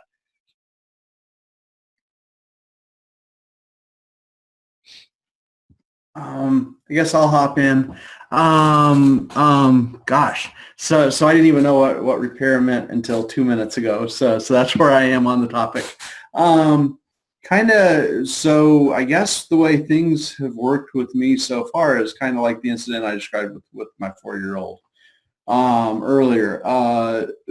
Mostly, I guess I am at the stage where certainly if my kids can vocalize, then it's like, oh, wow, this is okay. Great. We've got this thing going on. How do we fix it? And as far as growing up with my parents, we were all very vocal and very confrontational. And so we maybe even the feelings component didn't enter. It's not that we didn't have feelings. We always knew how everybody felt. Yeah. And we always were up, this bothers me, this bothers me, this bothers me. Okay, here's how we're going to mash it out. And so I think that's why I am where I am with the repair and looking for vocal cues. I'm starting to learn more to look at things like, okay, here's how my kid's behaving. Here's, my kid's influences, which are the rest of the world, but certainly one of them is me. And am I doing that? What is my part in the way that the kid is behaving, and what can I do to try to, I'm a scientist, so what experiment can I set up that if I change my behavior, does the kid's behavior change? And let's get me out of at least try to start to repair and get me out of the equation. Kind of on a side note, the baby wearing thing. One thing that I noticed with all 3 kids when I wore them, they are great little biofeedback devices. So we did baby wearing, and for our first kid especially, I had the kid the first half of every day, and Elaine had the kid the second half of every day because we were swapping off because we were at a national lab. And yeah, I could feel the kid would start, like if I got tense about anything, our kid would start to tense up and become vocal ahead of me. As I'm getting tense, the kid has detected it and is starting to tell me. And it does get to this thing where you can kind of cue out the kid of, oh, I'm going there. Okay, let's reel back in. So that was kind of neither here nor there, I guess, an advertisement for baby wearing. It's this great thing that gives you all kinds of new information. But anyway, that's it.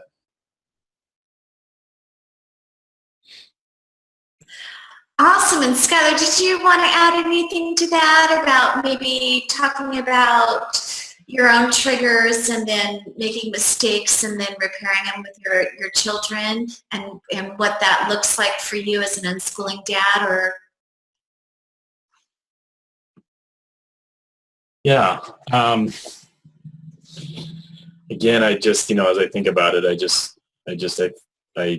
I think about the challenges and the scenes that flash before my mind are not very pretty. And even to this day, it's still a challenge, especially with my oldest, because when he is having an issue, he seems a lot quicker to have that meltdown, and I'm quicker to respond and to be kind of stern and rigid and angry, even though I've gotten a lot better, especially over the last year, of not being that way and being more of try to figure out what I can do to help them get over it. And I've explored things like parent effectiveness training, and when that talks about what's called active listening, and it's just, it doesn't come easy to me, so I've got to continually remind myself and reread that. But it seems that at least with him, and for whatever reason, it's like there's some blocks there where, I don't want to sound patronizing or anything like that when I am trying to do the active listening, and it's kind of in the way you're asking questions. I don't know. It's a real challenge for us, I think. And there's a lot of times where I'm stressed out too, and I just don't want to. I don't want to be the unschooling dad that I need to be for him and ultimately for me.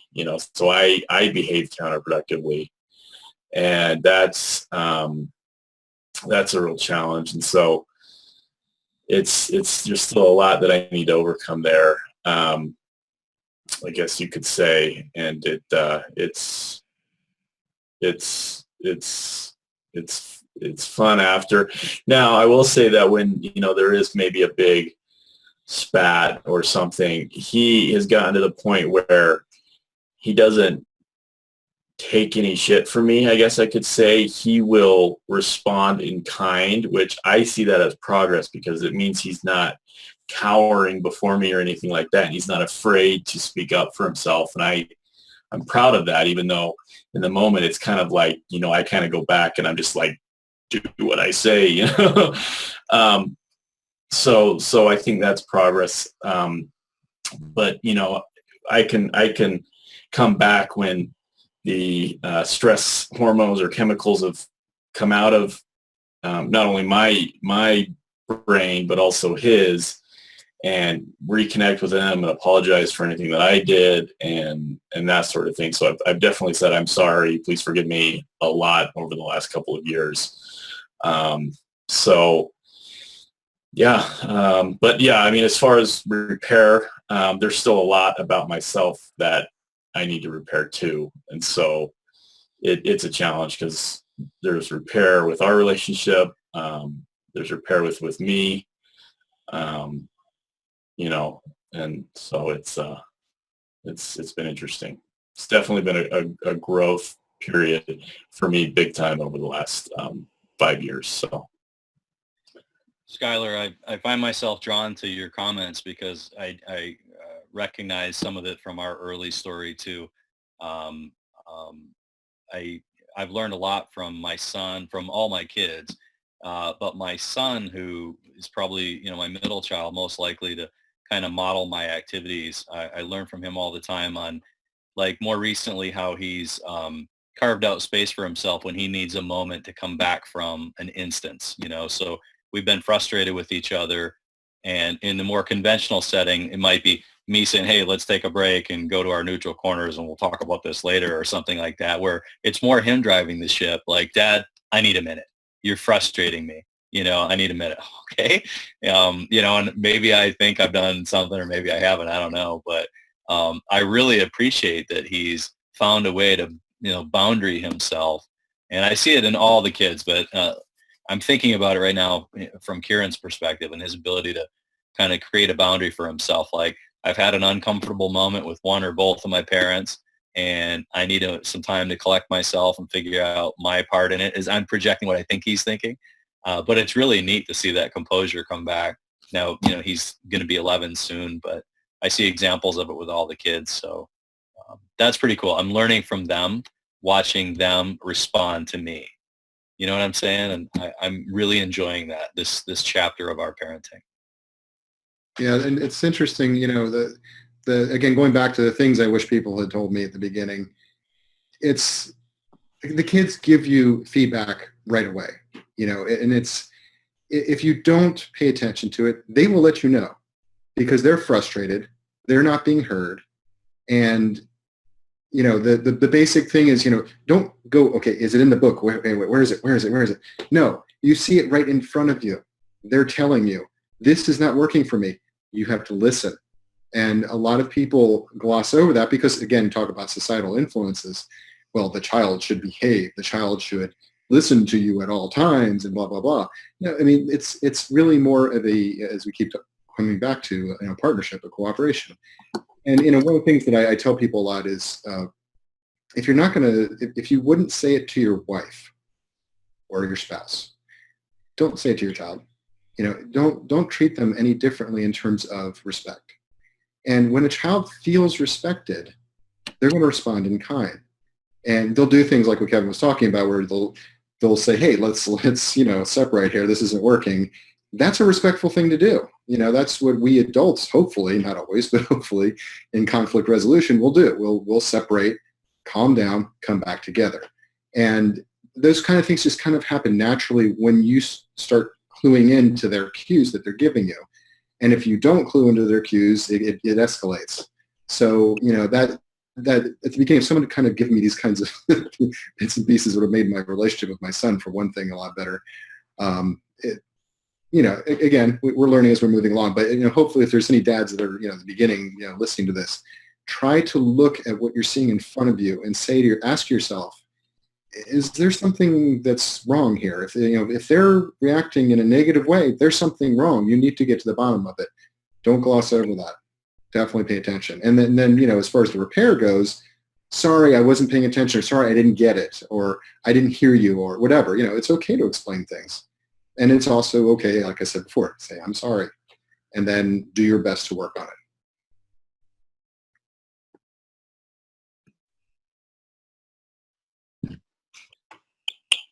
Now, Kevin, did you want to add something to that, or?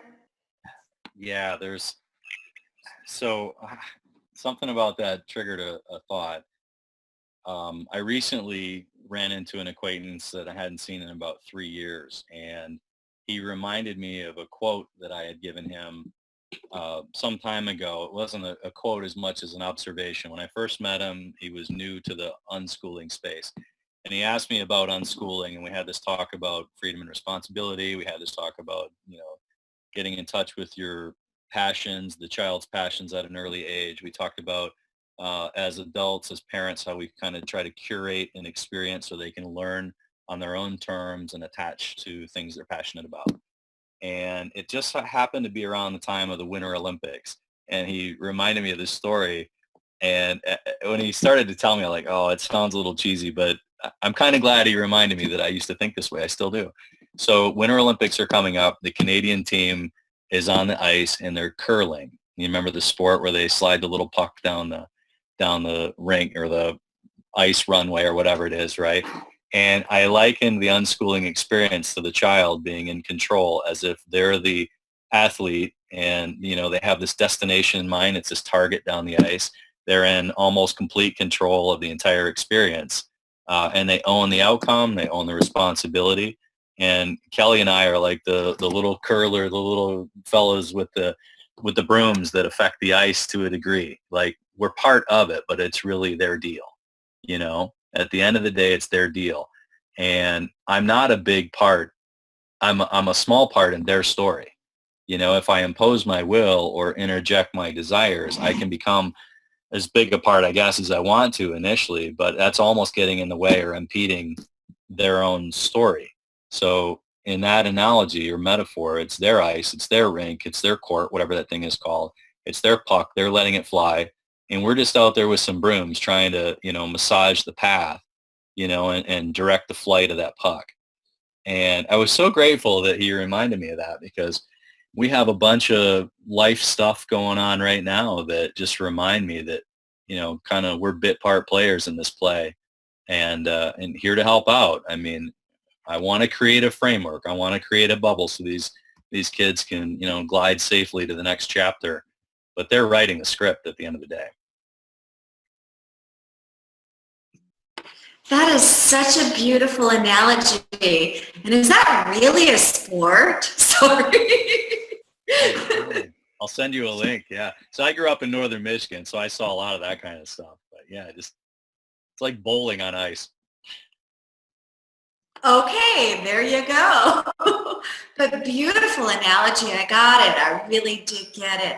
And what I find so beautiful about this panel of Unschooling Dads is it's really broken through a lot of preconceived ideas that perhaps were not mine anyway, that I had about men in general and fathers. And all of you really have stepped up to the plate and expressed that being vulnerable is okay, making mistakes is okay, and that being there and being sensitive and being present for your children is not out of the experience of the capabilities of a father. And I think that's beautiful. I've sat in on many unschooling panels, fathers unschooling panels at different conferences.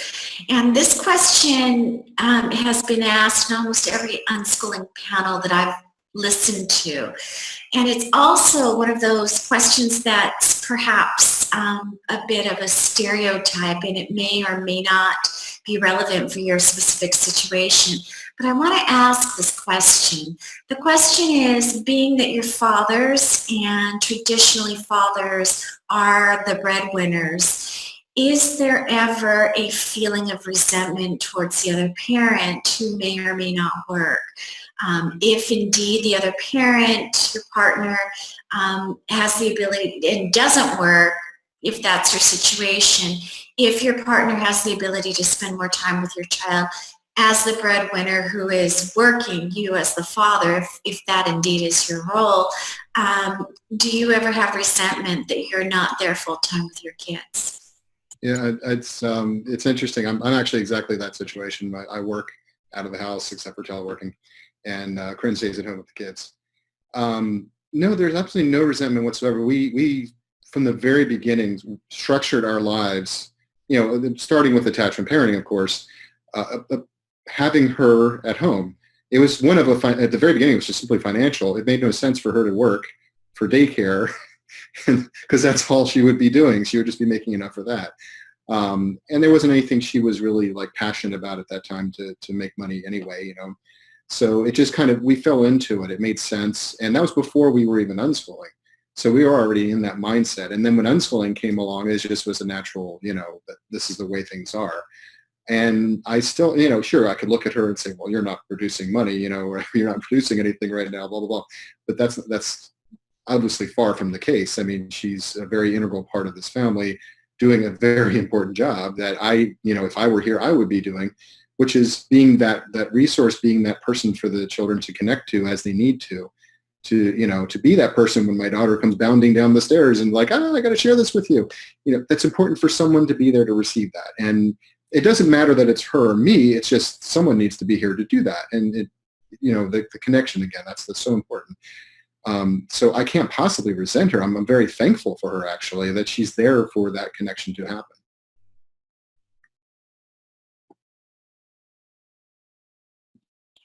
In the early days, we went through a period of time where there was this who's working harder game, and I say game, it sounds crass, but,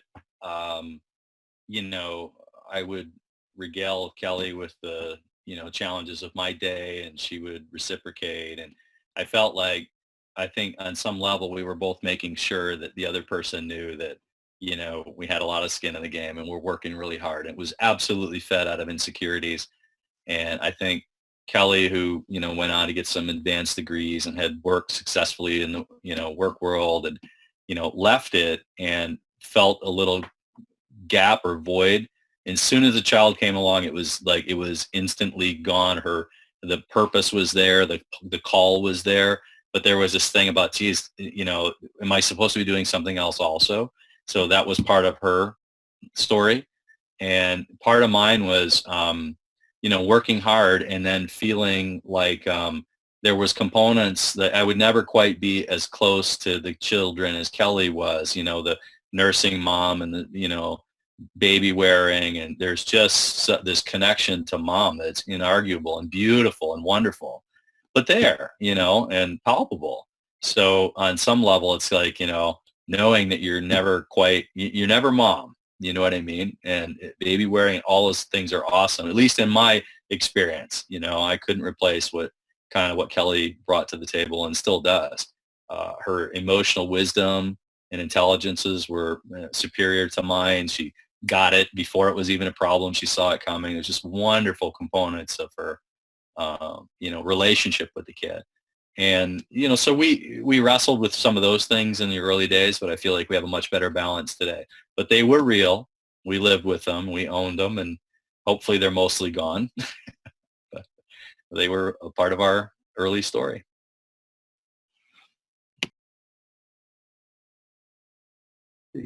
I guess for us, there's no reason. So both of us work full time. I kind of grew up with it. So I had this interesting experience when I was in my 20s that, my parents kept saying, well, are you going to have kids? I'm like, no, it finally came to this discussion where they're like, well, are you going to have kids? I'm like, no, I don't have time. And they're like, well, why do you not have time? And I said, well, I do this work, I want to do that, this, that, and the other. And they looked at me and they're just like, well, do you feel like you slowed us down at all? And I'm like, well, no, you just drugged me wherever you were going. And they're like, yeah. And so that's kind of how I grew up. You know, my mom was getting a master's degree when I was a toddler. I was off at New Mexico State, where I ultimately wound up a few years ago again. And my dad would take me to work with him. And so that's kind of the way we've done it. We had this kind of really nice luxury that we met in graduate school. And so like I said, we had that whole year with the first kid where we literally had to trade half days. We were both doing the same thing, similar things, working at this laboratory. And so we would literally swap half a day each as we went, because we couldn't, you know, graduate school, you can't afford childcare, or we couldn't. And plus, you know, good luck getting into childcare since we hadn't planned our child 2 years in advance. And so yeah, it was always just kind of this trade in, trade out thing. And I don't, yeah, no real resentment on who gets to spend more time with the kids. I'm getting to the point that, wow, it would be really cool if we could ever figure out a way for me to spend more time with the kids. But we'll get there when we get there.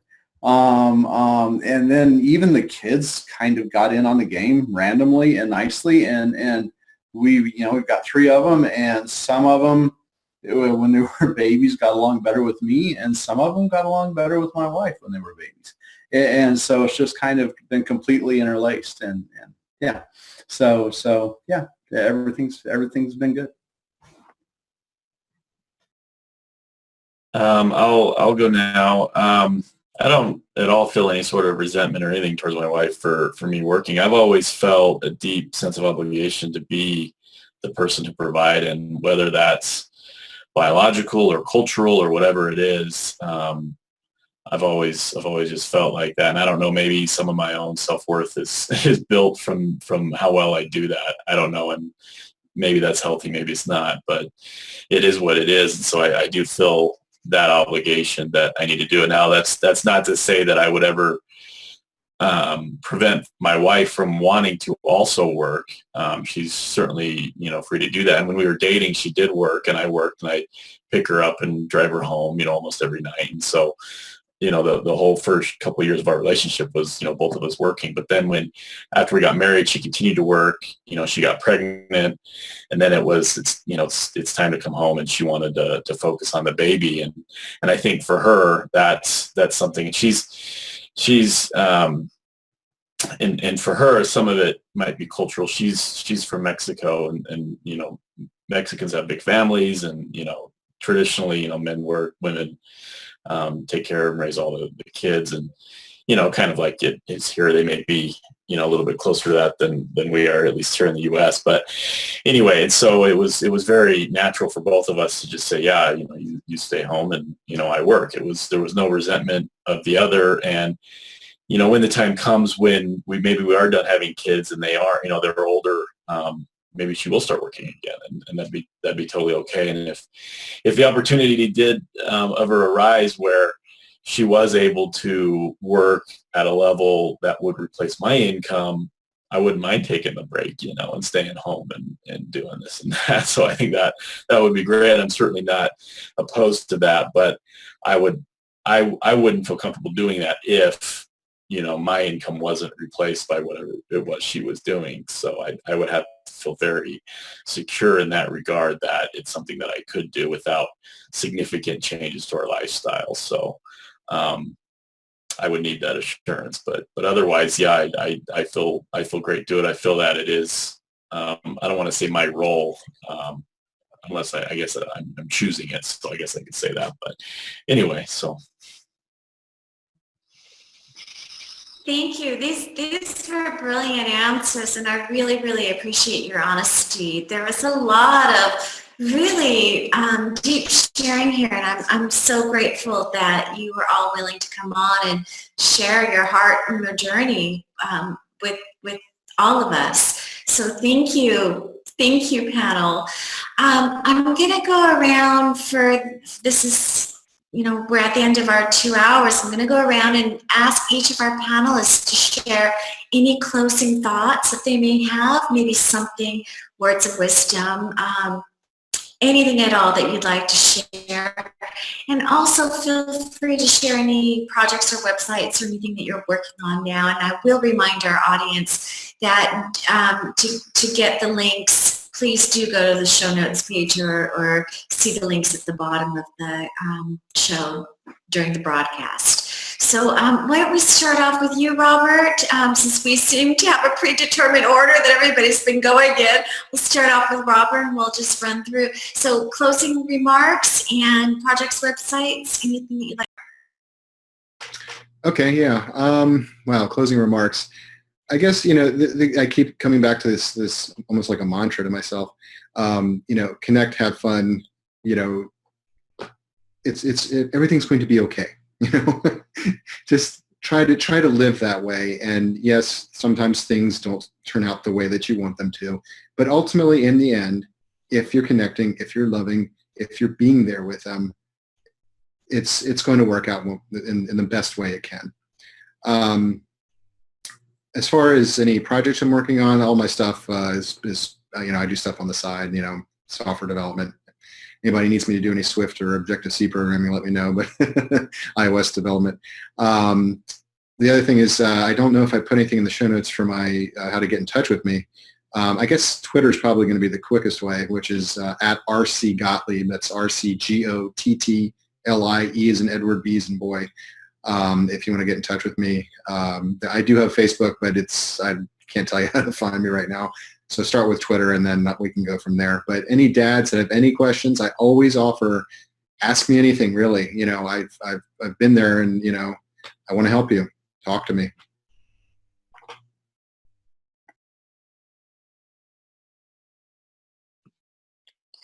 And why don't we jump on over to Hamilton next? I guess mostly I'm just going to echo Robert. It's uncanny how easy and fun unschooling is, and yeah, it's I don't know, you can't do it wrong, but I guess if I ever found that I was having a hard time doing it, I would probably say I was probably trying too hard for some reason. So yeah, there's that. Projects I'm working on. I've got a blog where I used to write about physics. Now I write about being a dad, called Copacetic Flow. And it's really kind of just really not, I try to even keep instructions out of it. It's just what we've been doing and kind of take away what you want from it. So that's the project. And then I guess any other closing thoughts are, I've always been astounded at how independent and how capable kids are at a young, at younger ages than I thought they would be. And so, yeah, if you just give them the reins and let them run, they do awesome, surprising, incredible things.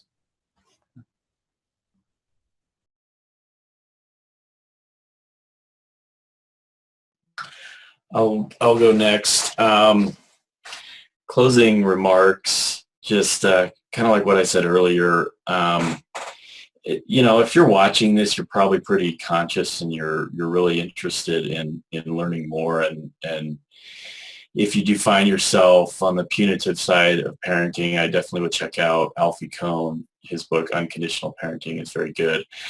Second to that, I would check out Parent Effectiveness Training. That's very good too. And then probably third, I would probably buy No Hitting, A Short Guide on Why Spanking is Unnecessary. This is a little book that I put together.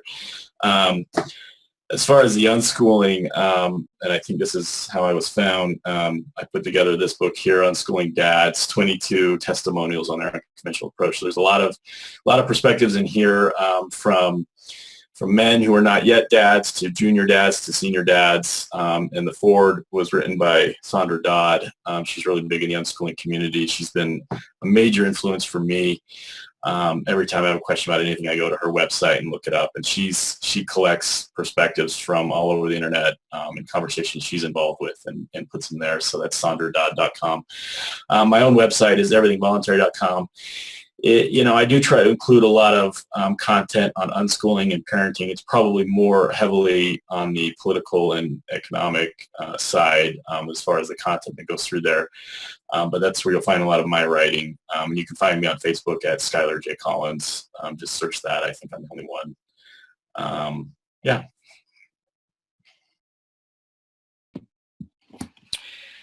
Wow, it's been a real treat listening to you guys. Thank you for sharing, and Lainie for having all of us join. I had to take a minute and think about my closing thoughts here because I have a couple of things I want to say. First, I want to more accurately answer your initial question, Lainie, and it was about unschooling and what does it mean to be an unschooling dad, and some adjectives like it's hard, it's exhilarating, it's fulfilling, it's challenging, it's I couldn't imagine not doing it. But at one time or another, it's probably been all of those things. And that was probably the simple, honest first answer. How we've done it along the way, we've tried to say yes as often as possible. Yes with boundaries when we needed them for our own safety or for someone else's safety. And I think probably my single biggest takeaway is how I have somehow in this process become the student. Where I maybe would have started this as an early parent being more of the teacher, or at least kind of grew up thinking that somehow I was going to play that role for my kids. I am really a student, and they're teaching me a lot every day. And I want to share, two quick examples. The first, I was talking about Kelly's wisdom of allowing the kids to kind of carve out their own safe space when they're making their decisions. And in particular, Kieran used to climb trees. And he'd get to this point where, he'd say, Dad, is this too high? And it's a rhetorical question, because if I said, yeah, it's too high, he might go up higher. He just wanted to see how I felt about it, and then he would go up. But when I started asking him, how do you feel about it? I noticed more often than not, he would limit himself or come back down because he wasn't abdicating responsibility for that decision.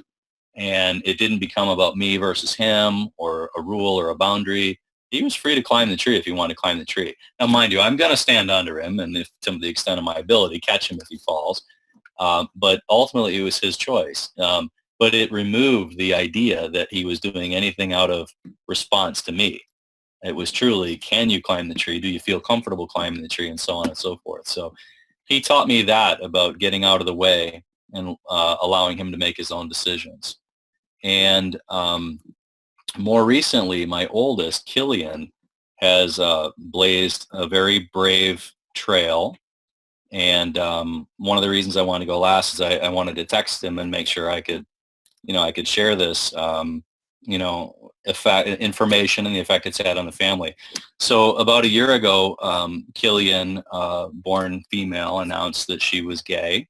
And of course, our family was very supportive. And listened and learned and kind of navigated these waters with her as she, and I'm intentionally using both pronouns, but as she navigated these waters and figured out, what she was actually feeling and experiencing. And more recently, as of a few months ago, Killian came out and told us that she's identifying as male. So she's in a transgender place where she's born female but identifying male. And I can assure you, with whatever I learned in my 47 years, I don't think I was prepared or could have been, and certainly didn't have any advice or expertise to offer. And like most things in my life as a parent, I did my best to curate whatever I could to provide the resources that he needed to navigate these waters. And frankly, he brought me the pamphlets, the information, the material, the wisdom. I mean, not only did he get clear on this, but has explained it to us. I had no idea, what people are, grappling with or thinking about or experiencing in this space. And it's just one little segment of life, right? Big and very important to a lot of people, but it's one slice of life that I just hadn't had any reason to consider, really. And he brought this whole world of awareness to me about this. So a child who's, 14 years old as of a couple weeks ago is very clearly in a transgender space and owning that and passionately open to talking to other people about, what those experiences are. So, who am I to talk about, unschooling and, whatever, algebra, 9th grade, 10th grade, ever, what's your job going to be? There's a life to be lived, and this kid's blazing this bold trail. And I wanted to make sure it was okay that, I talked about it before I shared that story. But, at the end of the day, that's the kind of stuff that's important. And I'm just, glad to be here for the ride. Yeah, wow. Thank you. Thank you, everybody. Thank you for sharing your hearts, and thank you for that incredible panel conversation discussion that we just had. And Kevin, I love that boy of yours. I've met your son at 2 conferences, and what a great kid he is. Anyway, thank you, everybody. I want to thank Nina for putting together this amazing panel, allowing us to have this conversation. And also thank you, Mel and Biggie over at Conscious Consumer Network. We are so grateful to have the space to broadcast on. Thank you to my son who sat up. It's now 5 a.m. here, and thank you for being a part of supporting your mom too. And thank you to everybody who's watching. So wherever you are and whatever you do, continue to always do it for the love of learning. If we want to change the world, we must first change the media. Mainstream media exists for the purposes of indoctrination and manipulation of public perception. The world of free and independent media is growing, and with the upsurge in information now available in the public domain, it has never been easier to access free and independent media. The exploration of this information resulted in an experimental project which would provide a fully supported space for researchers, whistleblowers, and seekers of all kinds to express themselves and educate the world. On the 1st of January 2015, Conscious Consumer Network was launched to the world. Nobody thought we would make it this far, but CCN is the longest running free and independent media network of its kind.